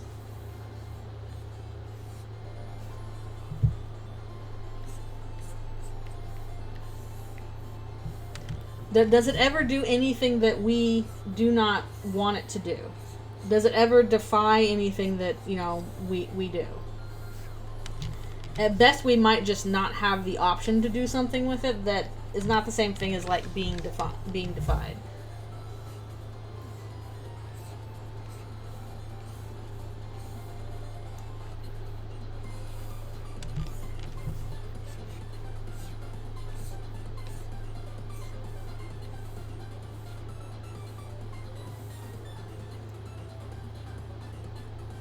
But basically, if we were not playing the game, if we were not playing the game at all, if we were not interacting with the game, then what is the soul doing?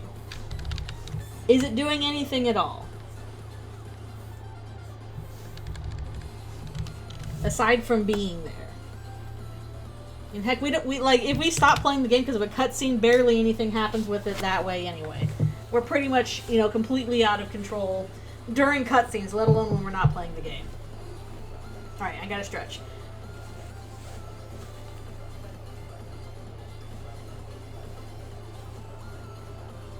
Yeah, what is implied by the fact that it is a character? I think it is just, it is, the simplest explanation is that the soul is us, and that is our will, that is our means of interacting with the environment. That is our means of, having control over a lot of what Chris says and does.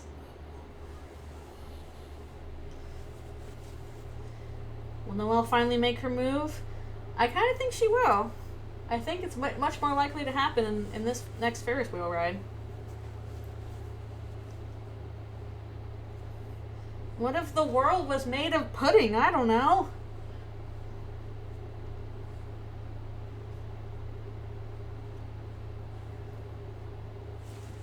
It's just us. It's just you. No, I am up for a stretch break, like I said. It's stretch break time. Stretch break. Ugh, gotta go to the doctor tomorrow. Bleh, bleh, bleh, bleh.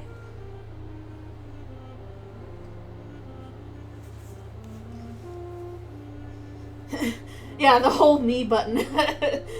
Who's gonna hear? Me, you, the player. You are hearing. You are the third person in the room. It's you.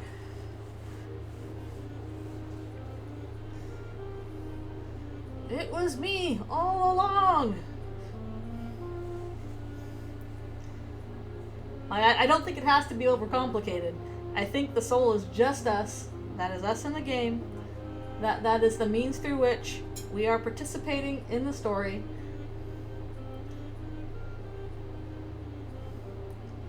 I think the whole thing that Gaster devised is basically like, I'm going to devise a means for this huge force that exists outside this universe to participate in this universe. This is the means by which you do it. Here is the device, which is basically the setup for, you know, turning this world into a game that we can interact with.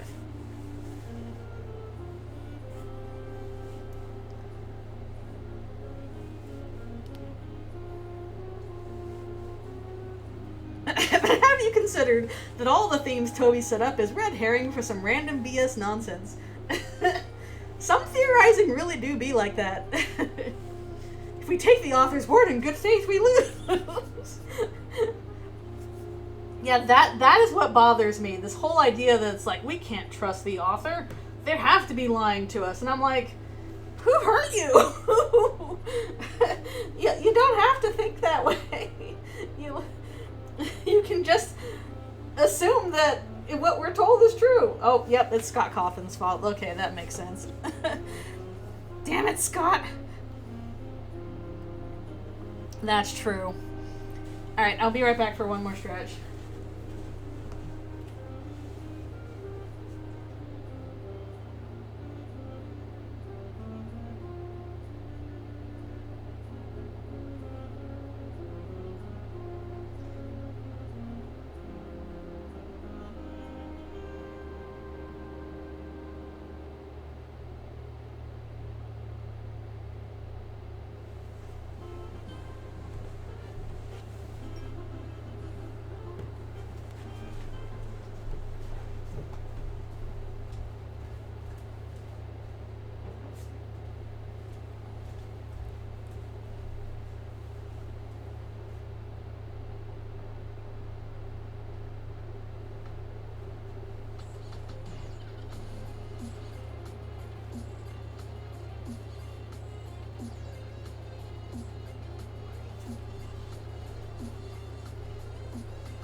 I am back. I'm back and we're ready. Tricky Toby Fox, what? Oh, okay. Came back to a doodle request. Let me go look that up. Let me go image search. See if I can't use a search. Oh, I need to delete that tab. Let me see if I can find a search history or a search thing that's not. I'm trying not to use Google so much.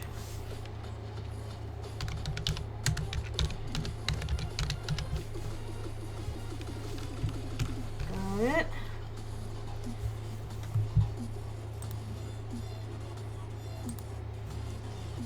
Okay. Yeah, actually I'm using DuckDuckGo. Not perfect, but it's a bit better in some other areas.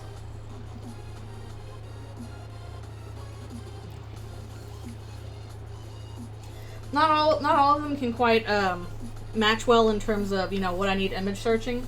But if I'm searching for something that I'm like, okay, this should be able to, you know. Oh, I should also try Ecosia. Do they have good image search?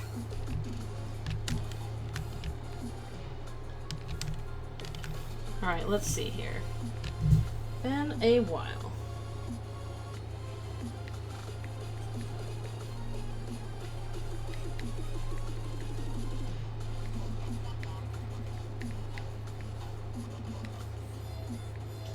Again, these are very short little things. They're just little doodles, so probably not on model.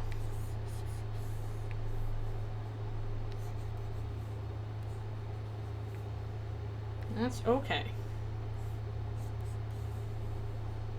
Oh, she has an earring.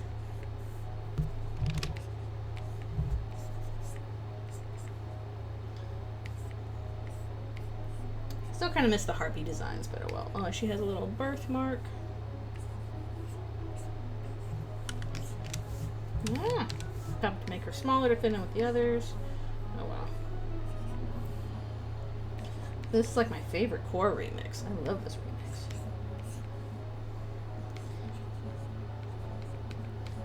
I really wish this group would do more orchestral remixes because they do really good ones.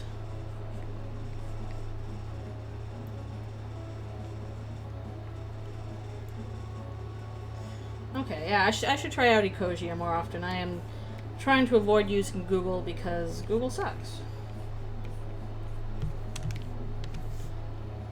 It's quite large. This is like my storyboard revision style of drawing. Be like, no under drawing, we're just going. Fuck it, we ball.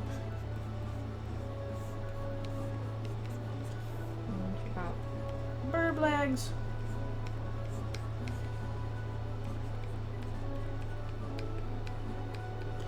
Let's see. Boink, boink, boink. And she got the long tail.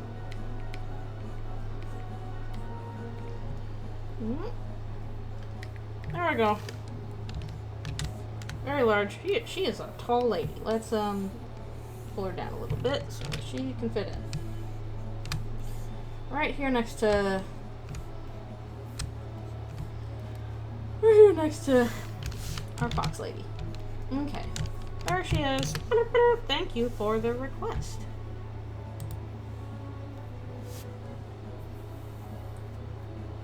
Yeah. Unfortunately, Google's already taken over the vocabulary. Alrighty. We will get a copy of the doodle when the page is finished. Basically, we gotta fill up the page first.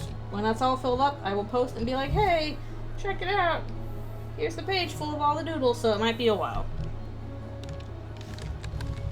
Yeah, I gotta unlearn that monopolized verbiage. It's really hard, because once something's in your vocabulary, it is hard to get it out. And I know those things do that on purpose. You gotta lock in. The VOD will probably go up on Tuesday. I usually do it like a day or so after I actually do the stream because I don't think Twitch likes you changing stuff a little sooner than that.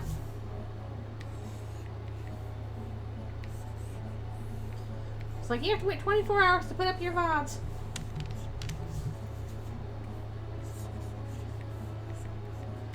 Next week, yes.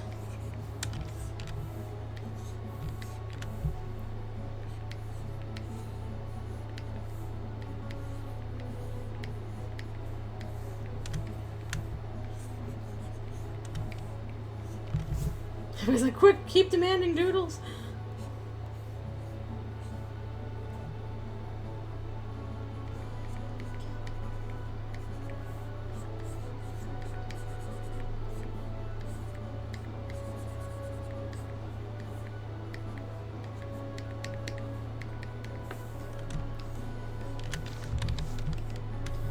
really like the fact that Noelle seems like... She seems like such an authentic, like, teenage lesbian. I know that sounds weird, but she feels very, very... It's really funny how, like, well, Toby is like a, you know, a cis man or whatever, has tapped into, like, yeah, that's just what lesbians are like. Oh, that's a lot of doodles. A lot of doodle noodles. He's got some secrets, for sure.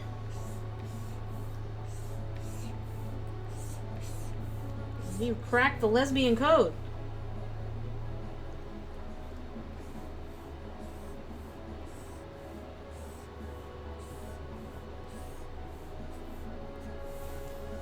This is the tutorial for girls liking other girls. True.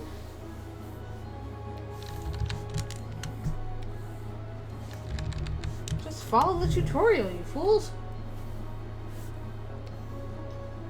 Okay. I didn't do Baby Noelle in the flashback.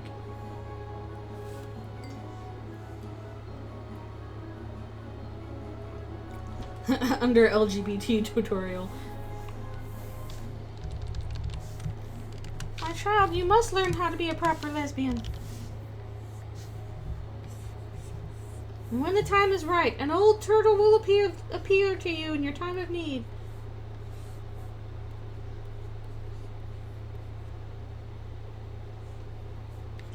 Well, if you want to, sure. You can draw whatever you want forever. Including lesbians. And you should.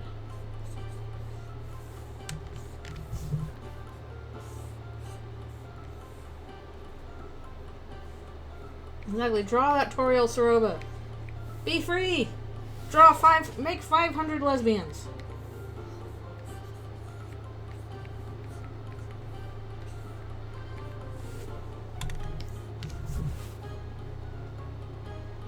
Or a lesbian tutorial will be like, I love my fox wife.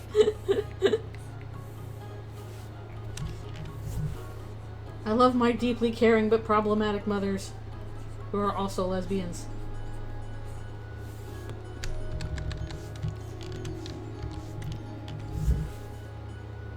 Wine Yuri.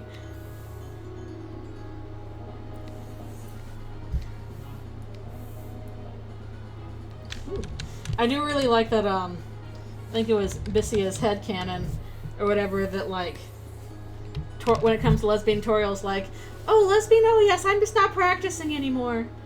Because, like, you know, if she's old enough where if you go back to, like, you know, hundreds and hundreds of years ago, sexuality is, like, wasn't really a thing, it was more, like, a practice. So it's like, yeah, I used to be a practicing lesbian, but I'm not anymore. I think it'd be very funny.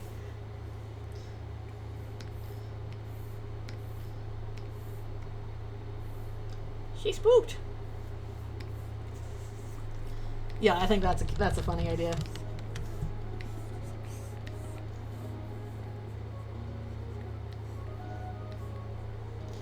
You're taking too long. I know I'm taking too long. Ah! She had to hang up the lesbian shoes, yeah. Exactly.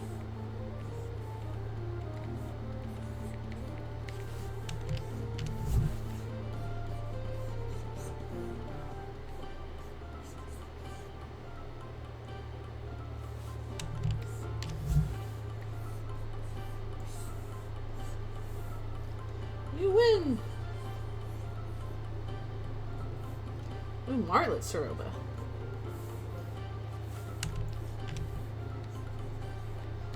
Noelle got a spook.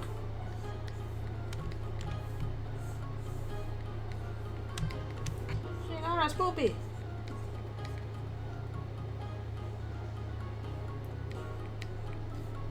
A goofy priest? Like Goofy from Kingdom Hearts as a priest? I think I'm confused. You're drawing me wrong. Ah, no C. OCs are fine too, I just need a reference.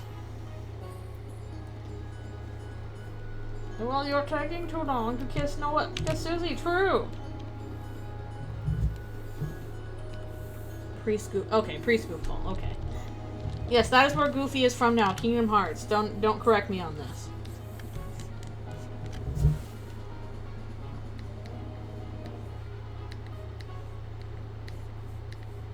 Where else would Goofy be from if not from Kingdom Hearts?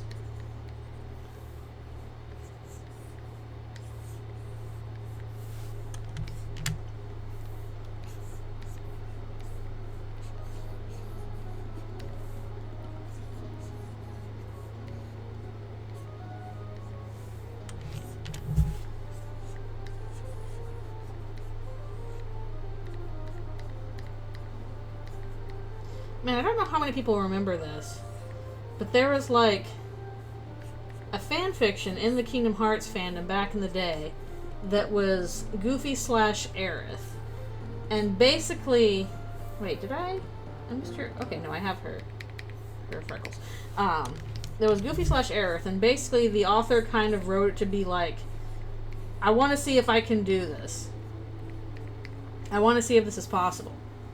And I know this one because I baited that fic. I was a beta reader for that fic. He's like, please tell me, like, you know, if this works, if it's in character and stuff like that, you know, and stuff like that. And I read it, and I had, like, nothing to change on it because it was so well written. I'm like, I can, maybe some grammar things, but otherwise this looks really good. I think you nailed it. So, that fic was my introduction to be like, you can write asterisk almost anything as long as you do it right. Never say never to a certain pairing. It can work as long as you know the characters well enough. You know, it should be a shirt of Noelle, which says it should say Snoo. It's Snoo.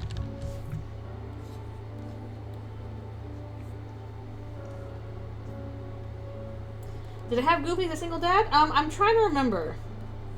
It might have mentioned Max. Because it was considered fun to, you know, bring up the fact that, hey, Goofy also has a son.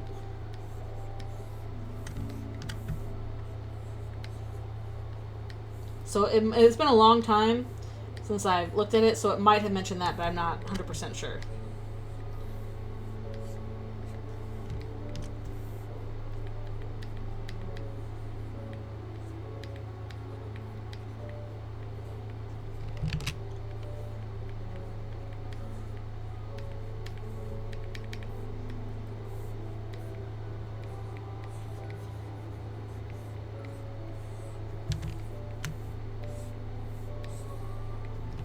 Run for it, Noelle!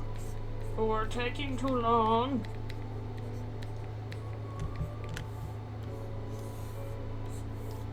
Man, did anybody have any predictions of, like, a character like Jackenstein appearing, even though, like, we saw, like, his pumpkins in the newsletter?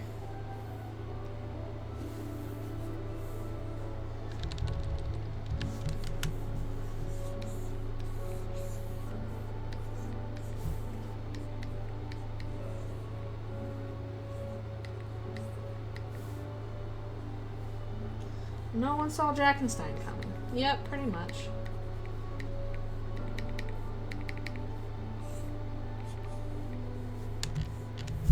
True. I guess not. No pattern for it to follow. Just, yep, this is a cool Darkner guy. I think it can, or it might be able to do it if you're subscribed. I'm not sure.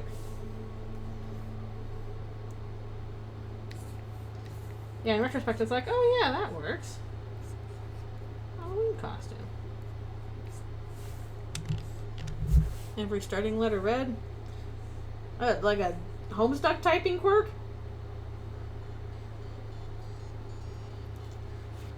True. True enough. I remember your red letters. Ugh, when is that meme gonna go away? It's been around for a while, hasn't it? Ditto crest already? Oh, maybe I didn't do Kanako. No, I did Soroba. I remember your Mother 3 boss fight. I know. I'm pretty sure I can get Uchiwai Kanako just off of DuckDuckGo.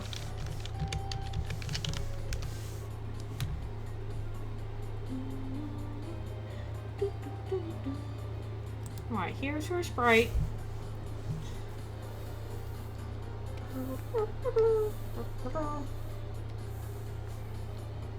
Sorry, Kanako, sorry, Soroba, she's over on the other side of the screen.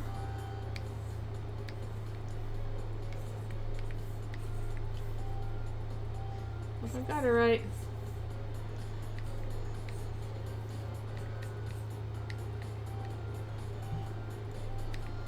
Her hair might have been too big there. Too large.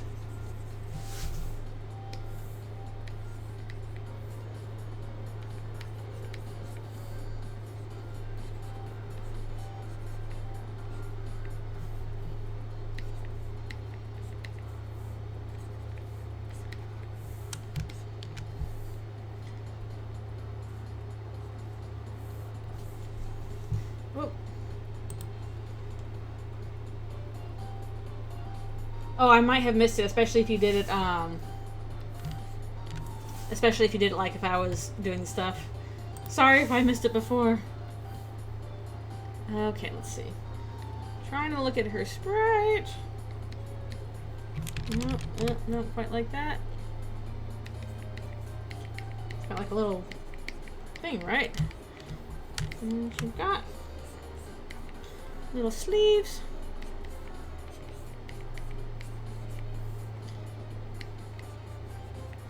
It's the can of Coke. I forget, does she have like a bell on her, or is that just Soroba? Does she have... Or is this a bell? Can't remember.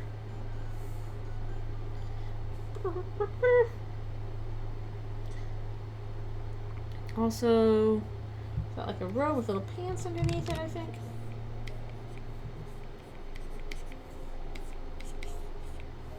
Okay. Hope I'm interpreting that sprite correctly. Ah. She can be over here with Chris with a bow.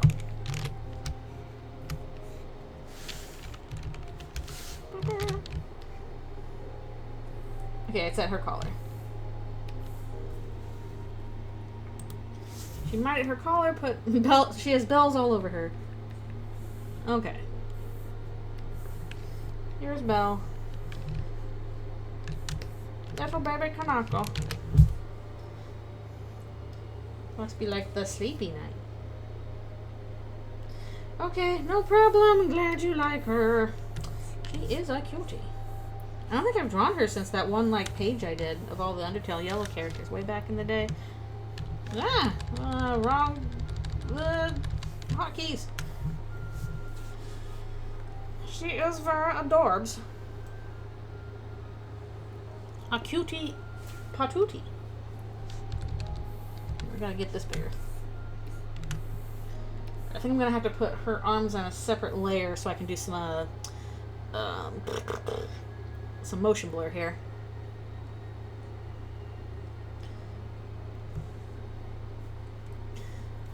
No, keep trying.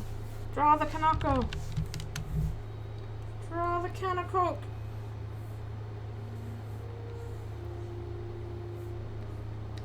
Actually, I don't know if I've ever drawn Chujin yet. Talking of our favorite fox monsters, I don't think I've drawn Chujin. Get out of here, Spam Tenna. Get out of here. You know what this means? We clearly have to write some more Suselle. We gotta do it. I'm trying to think of how this is gonna look because she's like stuck here.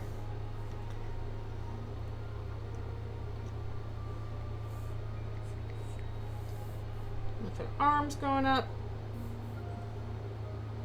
Oh, I did draw Chujin? I can't remember when I did. When did I draw Chujin?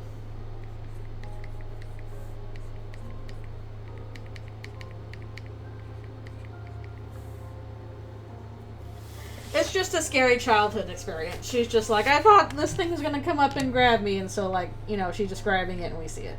This did not actually happen. It's all in her little imagination. Just flashback stuff. Draw more.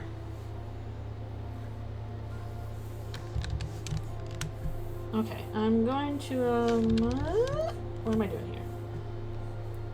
I want to make sure that I can go back in here later with, this kind of stuff.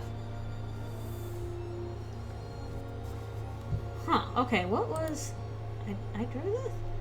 I did draw Chujin. Okay, you're correct. Oh my goodness, I totally forgot I drew that. I completely forgot.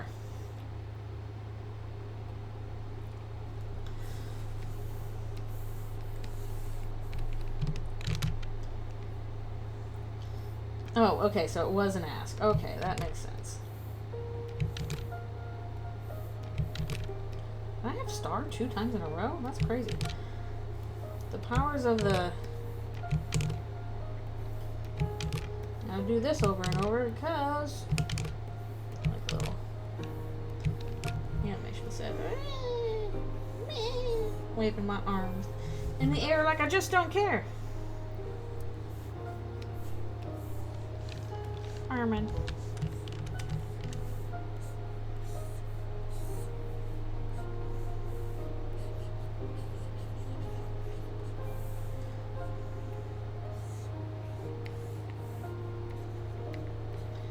She yelled for help.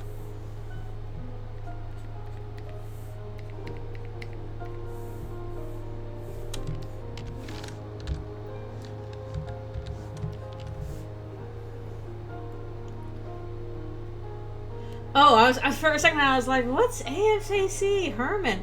Oh, Ask Frisk and Company. Okay. That wasn't that like the river person / Gaster's wife? Wasn't that how it worked? I'm pretty sure that's how it worked. Okay, yeah, that was part of the ask, I guess.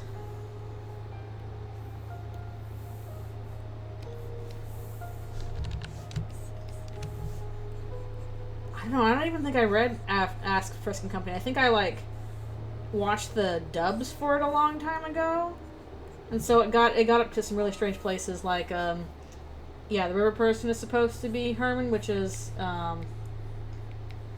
you know, the river person and also Gaster's wife and stuff like that.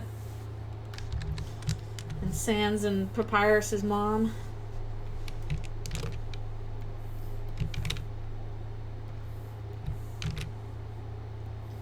Alright, we're gonna do...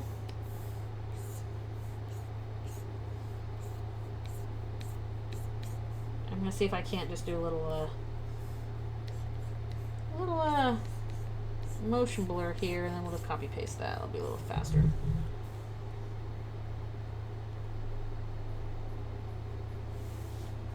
Yeah, that is a difficult thing. I actually, when I first came to Tumblr, I actually did do an ask log. It was for Ericus from Kingdom Hearts, but I didn't really have much of a narrative to it. It really was just trying to, you know, answer questions. But that can often turn into roleplay, especially if you go for those specific answers. Convert to bitmap, please. Thank you. Yes. Blur. Oh wait, no. I want directional blur. Yeah, it's like, okay, if you're going to do that for, you know, story purposes, then please, like, mark it as an AU. At least do that, please. Oh, that's a bit too much. Let's tone that down. I really wish it was possible to, like, check the effects on it. Fall off. Let's take down that to 10. Still a bit much.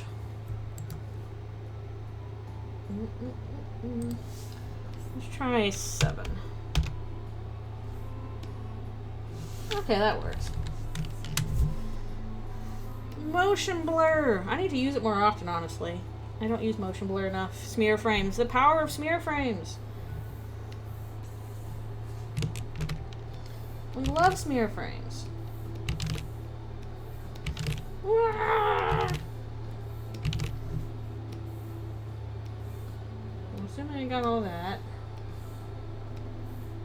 Let me just go ahead and get rid of that. I like how Jack's just standing there while she's flailing.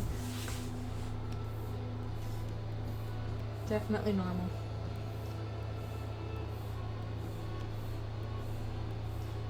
So, you'd be like,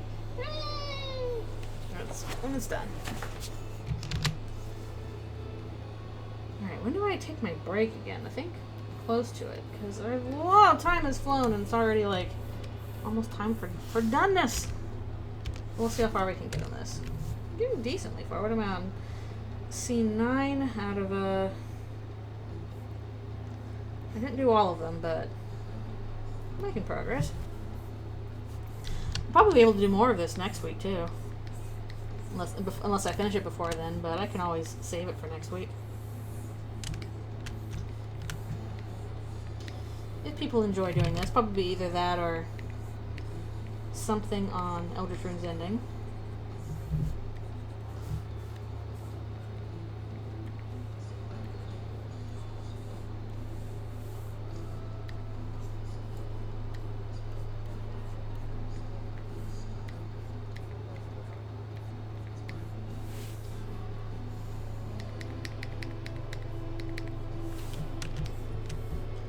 I hope I'm tagging all the stuff right with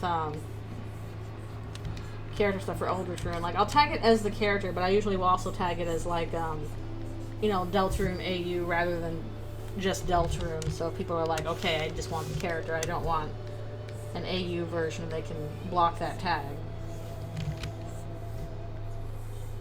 So I hope I've got that right.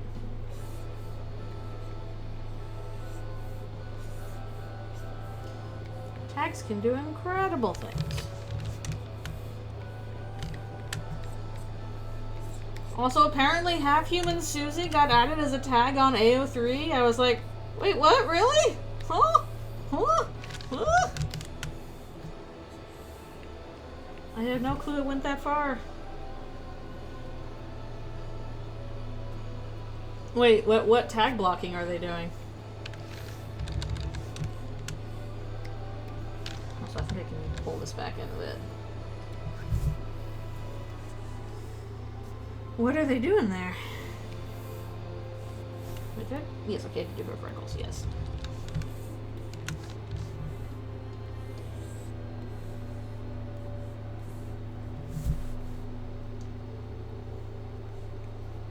Oh, really? Is that how you decide a fic for it?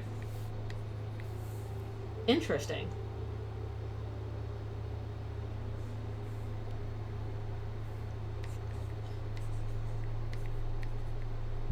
Oh, huh, people are using the sprites? Like when I did an Ask blog for Ericus, I just drew all the art myself. That's actually why I had to stop, because it was so much drawing I couldn't keep up with it. I thought that was kind of the point of an Ask blog, is like an art thing. People are using sprites? Weird. I mean, I guess that's faster.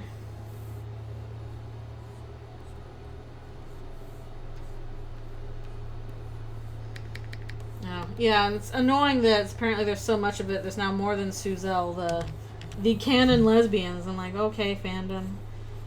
Fandom misogyny strikes again. I mean, it's not really so shocking. This has been that way since the dawn of time. It's just kind of annoying.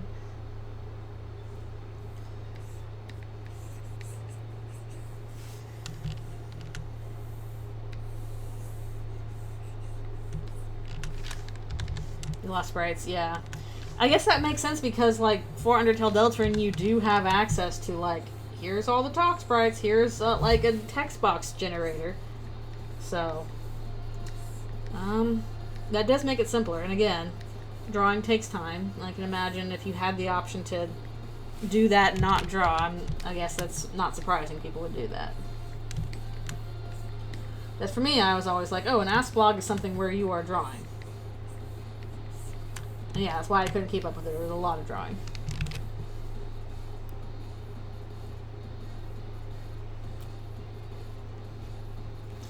I don't know. Maybe I'm just, like, not the right person to ask about that because I never got the obsession with Spamton in the first place.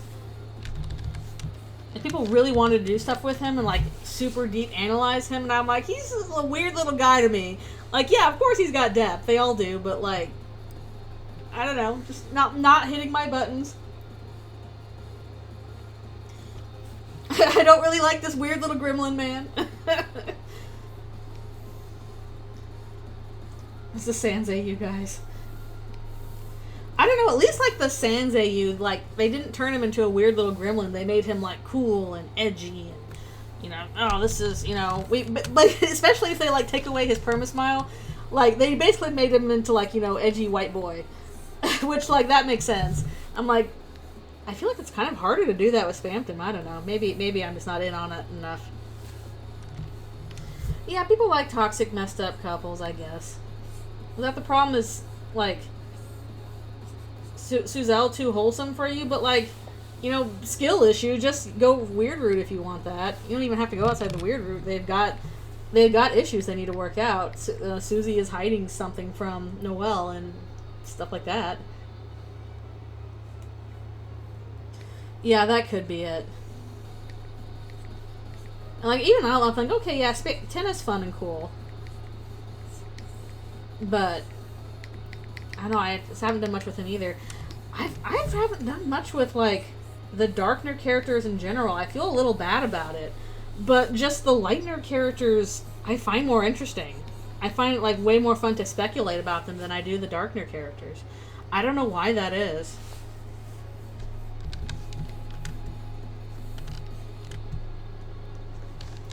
Like, it's cool that we have all these different, you know, like, areas you can play around with and stuff, but I don't know, when I'm thinking about I'm Darkner phobic. I don't want to be Darkner phobic. But yeah, if I'm thinking about, you know, the Deltarune characters, I'm mostly thinking about, like, you know, Chris, Susie, and Noelle. They just interest me more.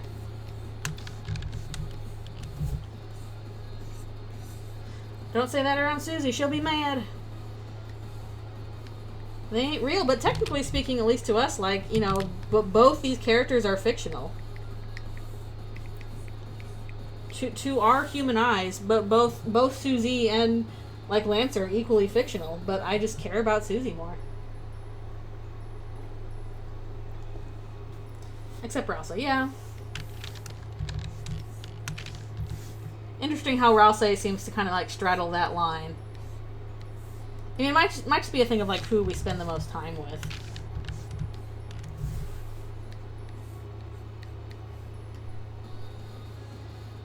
But never Glooby. Oh, I gotta take my stretch break. I totally forgot. Okay, we're gonna do that real quick.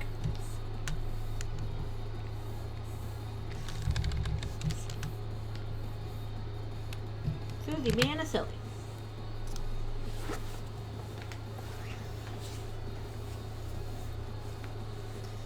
Yeah, Susie's my fave. I have to pull up that comic again, like, who's your fave? I like all you equally, except for you, Susie. You're my favorite by a lot. Tell no one. Isekai to Danganronpa. Uh-oh. Two different types of characterization.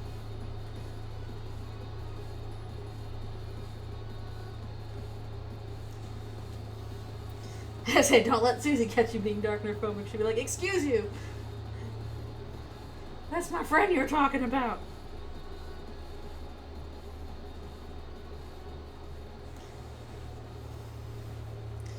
Yeah, I can see that. One for main characters, one for not main characters.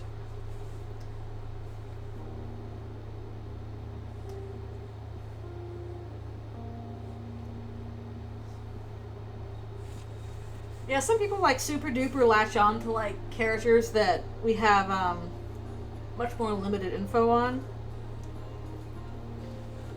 And some people just, you know, are interested in mains, and I think that's me. I've always been more interested in main characters. I don't know. Maybe I'm boring. I don't know.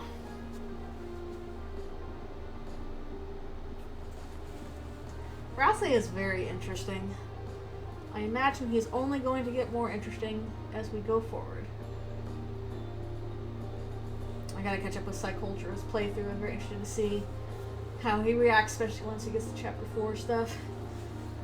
But yeah, Susie is my favorite. My girl! My girl! Like, I'm trying to look back on, like, okay, what are my favorite characters? And I'm like, Undertale Alphys is my favorite. Delta and Susie is my favorite. Do I just like the reptiles? Is that my issue? But I don't know. I think they're both very interesting.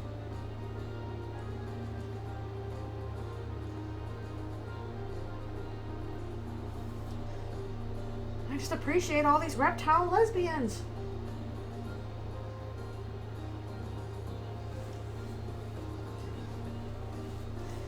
I might have to. Well, it depends on if I get a girl or not. Whenever I get another bearded dragon, which hopefully won't be for a long time, I want to have Alphys for many more years. I think I'd rather get a boy dragon because, dealing with some of the health issues for Alphys because she's a girl has been a little tough, so I think I'd like to get a boy instead. Sopping lesbians who don't like themselves. I know. Oh, it's like, no, I like you. I love you. Yeah, I gotta have good snouts. Toriel got a good snout. Soroba got a good snout. Yeah, Susie is not mom energy, that's for sure. The other two, though. I could name it Garrison. I could, but that's best for a turtle. Yeah, Garrison would be appropriate for a turtle. Honestly, my thought is if I got a boy bearded dragon, I would name it Crow because yellow. But I don't know. I do not think Susie has uncle energy. Anyways, I'll be right back for one more stretch.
I return.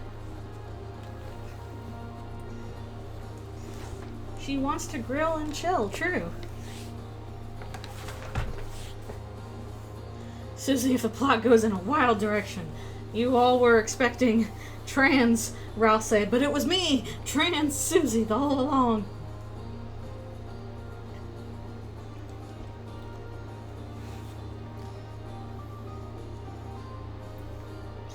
I imagine it would be different. I think she would still be... She would be cool with it, but it would take her a bit to register that concept.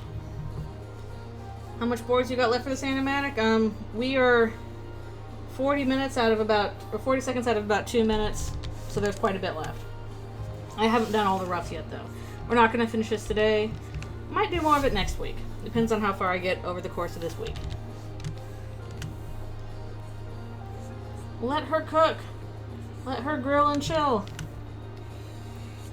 Also, yes, thank you, Toby, for pointing out that, yes, there are differences in Susie and, like, Undyne. Because, boy, I got sick of being like, Suselle is just like Undyne again. And I'm like, no, because they're not like each other. Undyne is in a position of authority. Susie is not. She is an outcast in society. She's not a cop.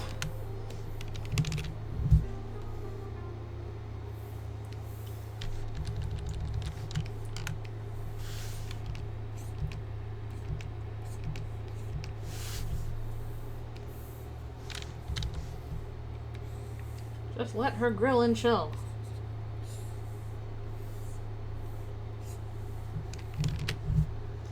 Guys, I'm dying as a cop. I don't know what to tell you, Toby Fox. Seriously.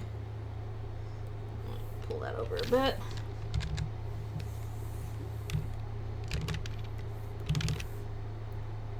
Like they're both tough, strong girls that, you know, are lesbians for a cute, shy girl. But if that's all you're gonna boil their relationship down to, we got other issues.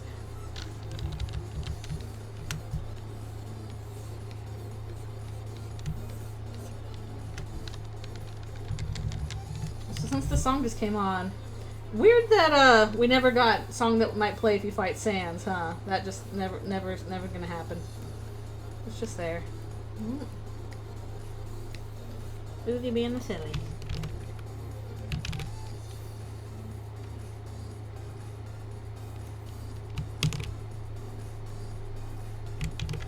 Not wrong with that one.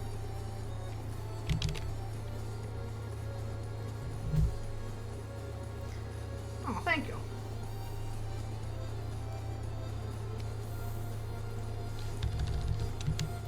Yay! Hope I can make her especially queer. She deserves it. What do you mean by Susie's thing?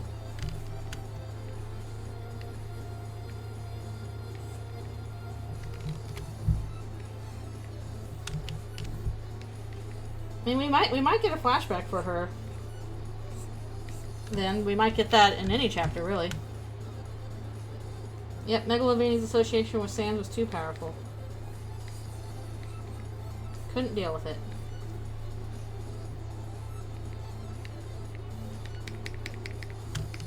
We could get more Susie backstory anytime.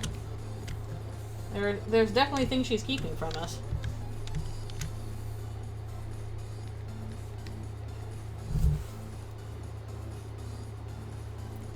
The new browser battle. Oh yeah, true.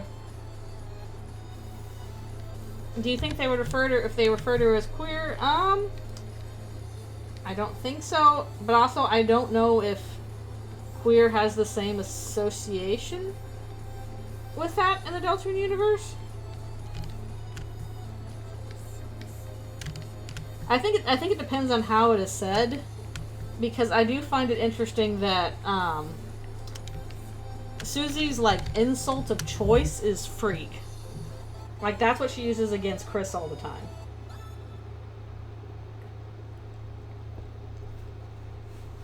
I could see that in the weird route, yeah, but that, and also maybe happening in a different way in the normal route too.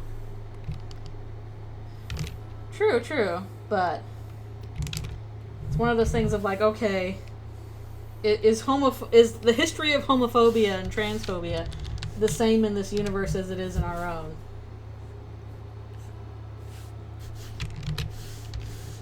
Yeah, I do feel like there's a looming sense of a confrontation, whether or not it's an actual fight. Stop keeping secrets from each other, kids. Being queer in Boston is being a Yankees fan.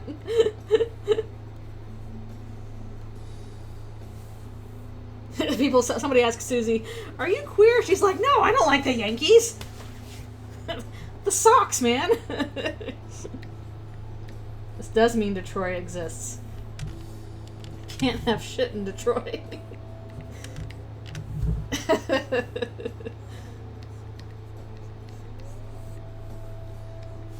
That would be funny.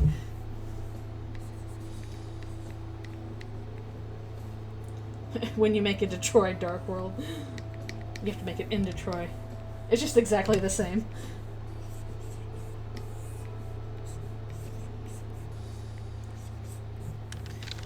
No, I suspect, my prediction, I can see a final boss battle against Susie in the weird route, and I think our final boss battle will be against Ralsei in the normal route.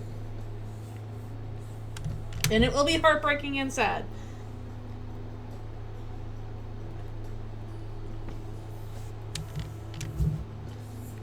Yeah, I can see that. That's how I originally thought it was. Like, when I was growing up, like, people were using queer as a slur, and I didn't realize that it meant homophobic stuff. I thought it just meant being, like, weird and odd. I was young and dumb. I did not pick up on the slur part. No, Detroit Become Human bad, no! David Cage game, no! Now that's a nightmare world.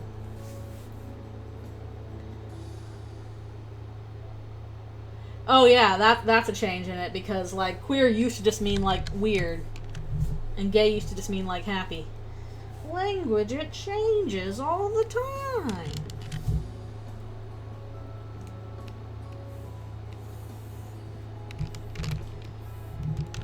We'll have a gay old time. I'm sure they do when they go swimming. Or to the beach. Why would they be wearing the night outfit? Yeah, the only parts of Detroit that are decent are the parts that, like, the actors were like, okay, shut up, David Cage, we're gonna do what we want. Anything where David Cage actually had a hand in it sucks ass. I'm sorry, it does. If the robots just peacefully protest, then everything will be fine, actually. That's how it worked in real life.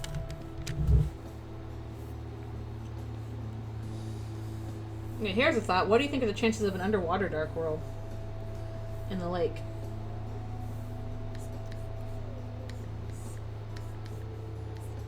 Be all eerie. I don't know if outfits change between the Dark World. Color palettes change, but I don't know about the rest. Probably not. Maybe Chapter 6. I don't know. Yeah. They can change clothes on the fly for a certain act, but I think that only applies in as we don't have to do too many sprites with them.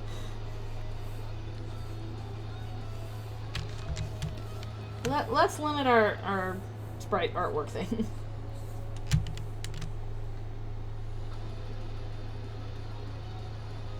I know, good grief. Oh my goodness. Shut up, David Cage. Shut your mouth. You're so bad at this. Jason! Jason! Sean! Sean! Underwater areas. That would be wild. I think it was just cool that we got to see that in the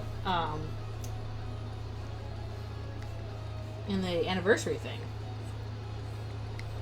There's a whole world of underwater monsters down there. We haven't been able to talk to them because they go blah blah. Are you winning, comrade? We are drawing the Suselle, so of course we're winning. Every time there's lesbians, we're winning.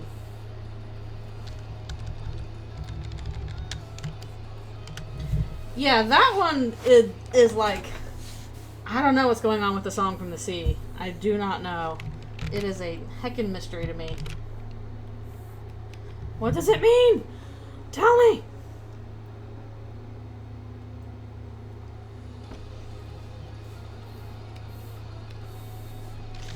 Tell me!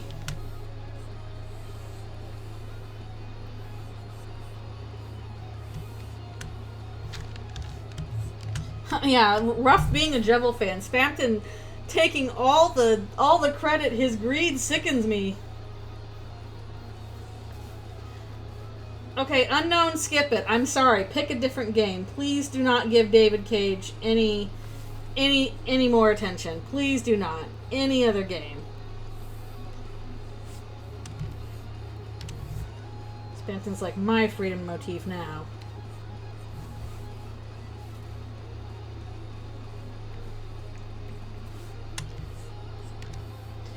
Oh, you already bought it? Okay, then it doesn't really matter.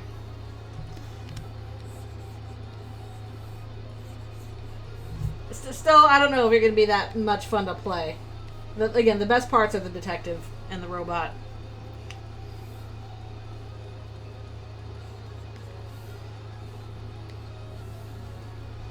Subsist on crumbs, I know. Where is the Jevil? He's never going to come back. Where'd he go?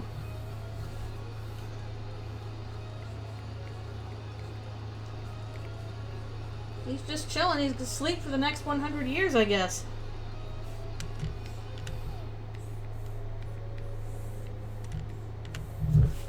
He's a sleepy guy.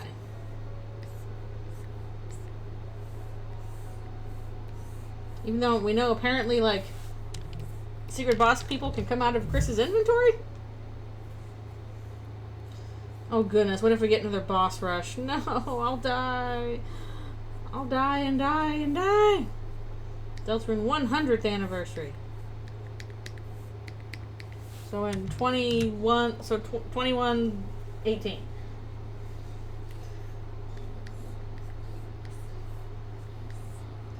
It's okay, we'll be able to play it with like our robot bodies or whatever. It'll work out.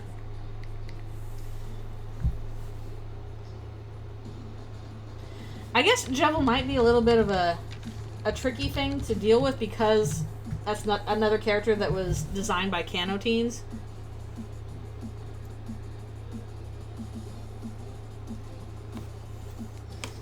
Oh gosh, I would be mad if that was real.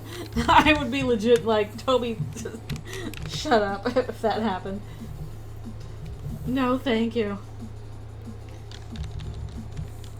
There's this Drakengard 3 ending or whatever. You unlocked the secret ending. Screw you. Bye.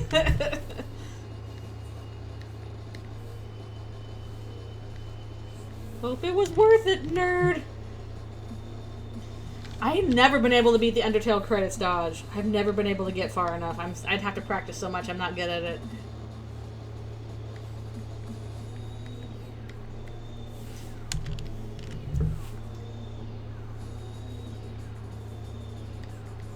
Keep going. If I was able to beat the knight, anybody can.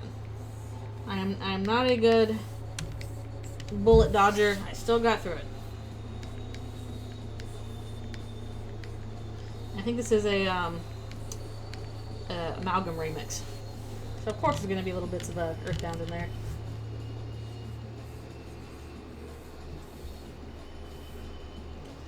I know. Oh, it took so long for me to get through that dang sword tunnel.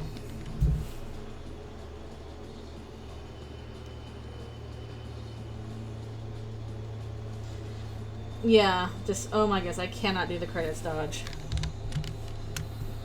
I see Shay, like, constantly do all of the credit dodging. I'm like, how? How do you do that? Please.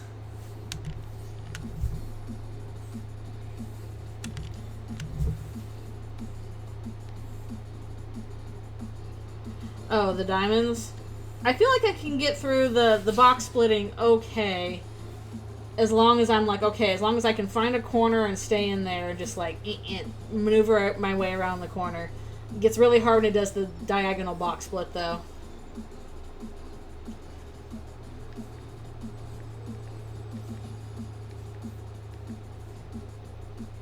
Yeah, unfortunately the thing with like Detroit Become Human is that David Cage has always been kind of crappy. Like, it's not so much just like Detroit Become Human thing, it's like, it's a David Cage problem.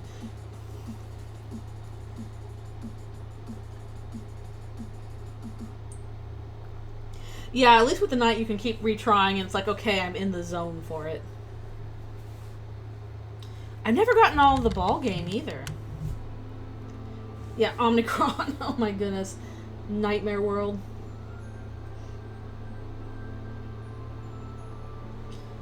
Oh, I don't think I can do enough damage for that. Okay. Oh, often very hard to draw from the side.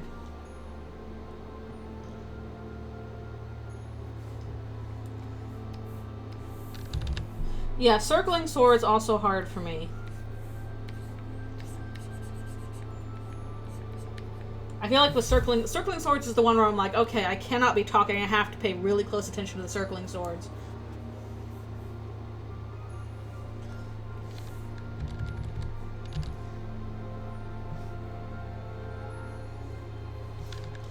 Yeah, as swords are being thrown at you.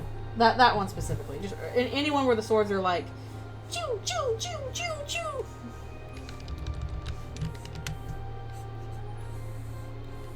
Like, the sword circle, like, as the counterpart to the sword tunnel, surprisingly easy to dodge for me. Like, at least for me, because, like, you barely have to move through it. Just kind of, like, you know, carefully adjust yourself in the circle and you're okay.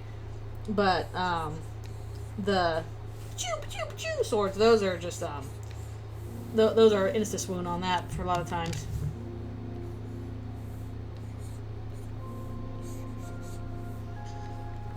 Insta-swoon. Yeah. Like, I've seen Shay do, like, a couple no-hit runs, but usually they get hit, you know, once or twice at least in the night fight, so ain't super easy to do no-hit, even for a skilled player.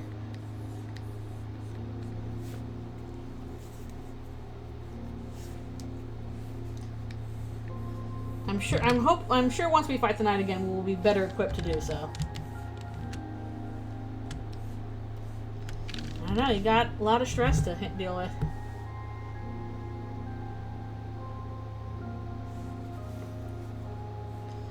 I mean, the thing is, I think the story is already planned out. It's already written. It's just a matter of, like, producing it. That's where all the time and energy goes. Ideas come fast. Production goes slow. That is the truth of making art. And yeah, I've never beat the genocide route. I just don't want to. Same reason I'm not going to do the weird route. No, for me. I will watch somebody else do it, and they can tell me what happened.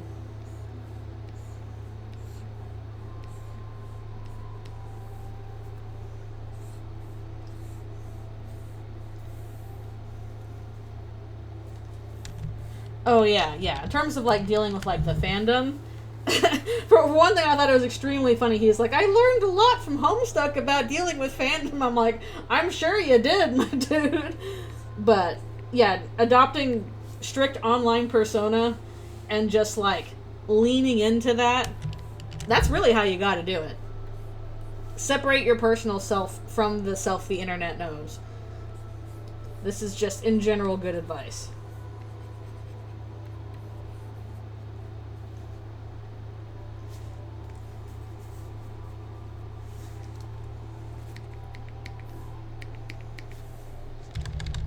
And also, I think he just interacts with fandom a lot less than he did, like, back in StarmanNet.net days.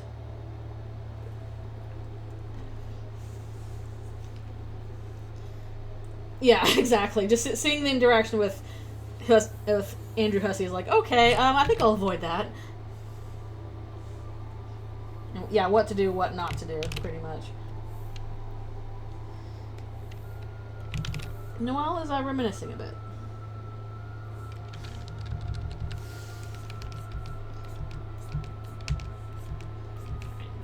But she's doing some reminiscing.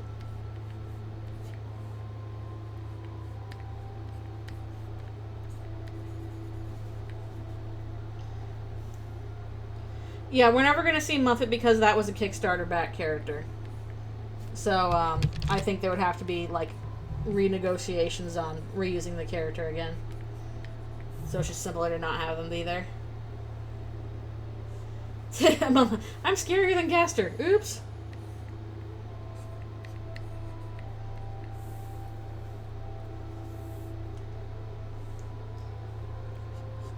Yeah, I don't think they were expecting it to get that big that fast. To be fair, that would scare the crap out of me too. I think I would also be like, like, run away and hide.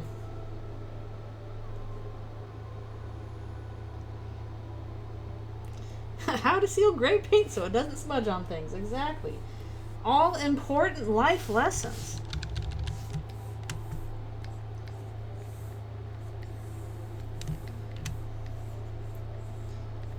And also, I think also Toby learned, okay, it's important for there to be a boundary between fandom and canon.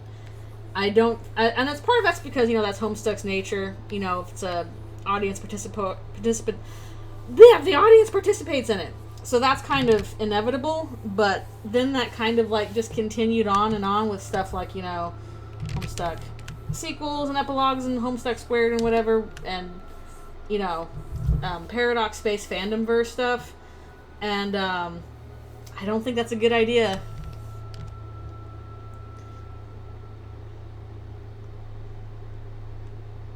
Huh. Uh-oh, that's getting serious. Help, how do I body paint?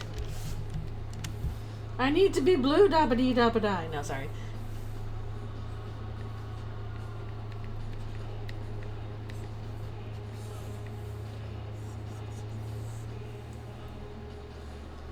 Do not soak yourself in an alcohol and Sharpie bath. Don't do it.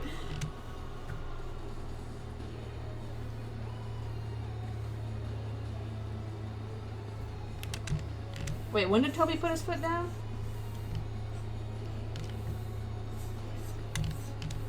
I don't recall this at all.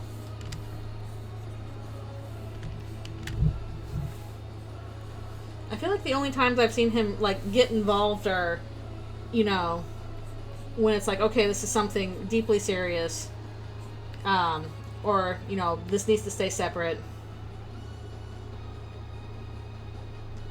I haven't heard anything about Chiron's body. The most one I think of is, you know, Undertale Yellow, where good old Sebastian Wolf is like, and Toby's like, no, they can do a fan thing, and also here's money towards a charity. Like, please shut up about this kind of thing.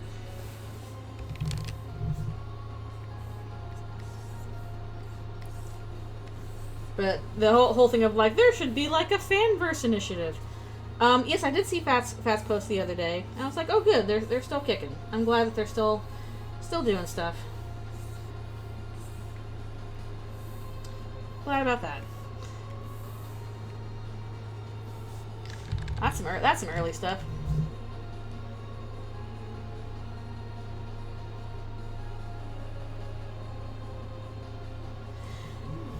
Oh, I thought that wasn't that referenced in game itself? Was that not referenced in the game itself that the creature under Chiron is her agent? I didn't realize that was like separate from the game itself.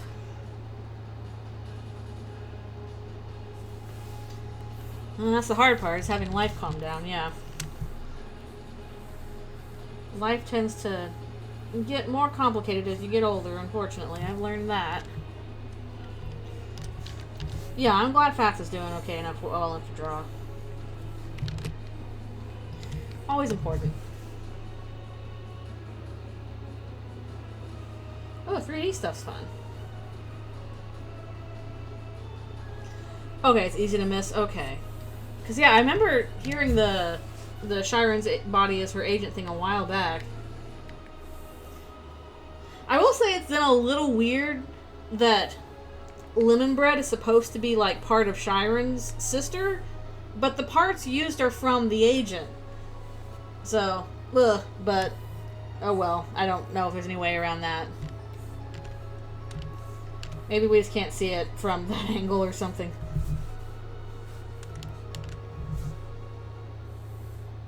Weird rant? Oh, that's bizarre.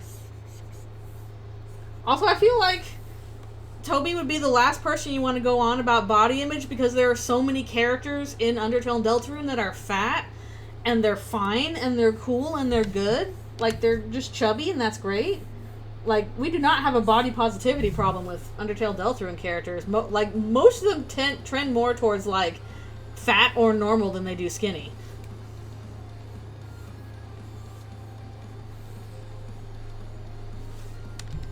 Yeah, chubby Frisk. They're also a kid. That's, you know, chubby kid's pretty normal. Huggable. I think it's fine to use the term fat. At least what I understand from, like, body positivity people, it's like, yep, you can say fat, you can say chubby. That should not be considered a naughty word.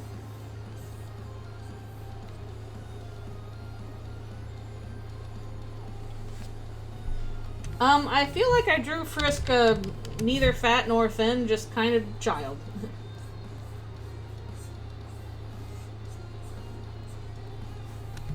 I definitely appreciate the fact that I see a lot of drawings of Susie as, like, her being pretty big.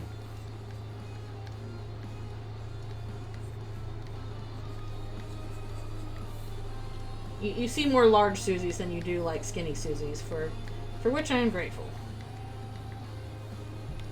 make her look all large. I think that then Kara would be the same as Frisk, because they have the same body type. I think I gotta stop soon. Am I happy with what's going on here? I guess, yeah, it's okay with stuff. Okay. I gotta stop! I don't think Kara's thinner in the flashback. I think Kara looks like normal child size. Okay. Okie dokie. It is time to stop at that 3 hours mark. Yes. Got a good amount done. And I'll probably do more of this next week unless I get it all done, which would be shocking. Not out of the question, but I'd be surprised if I got it all done before then. So there might be more of this next week. And yeah. Oops, I'll wait for the ad to be done before I say goodbye. Whew. Oh, well, people being... that must have been really early in the fandom, because I suspect if people did that now, he would just be like, that ain't my problem. I'm going to ignore that. Oh yeah, and I'll also be back for more Mother 3.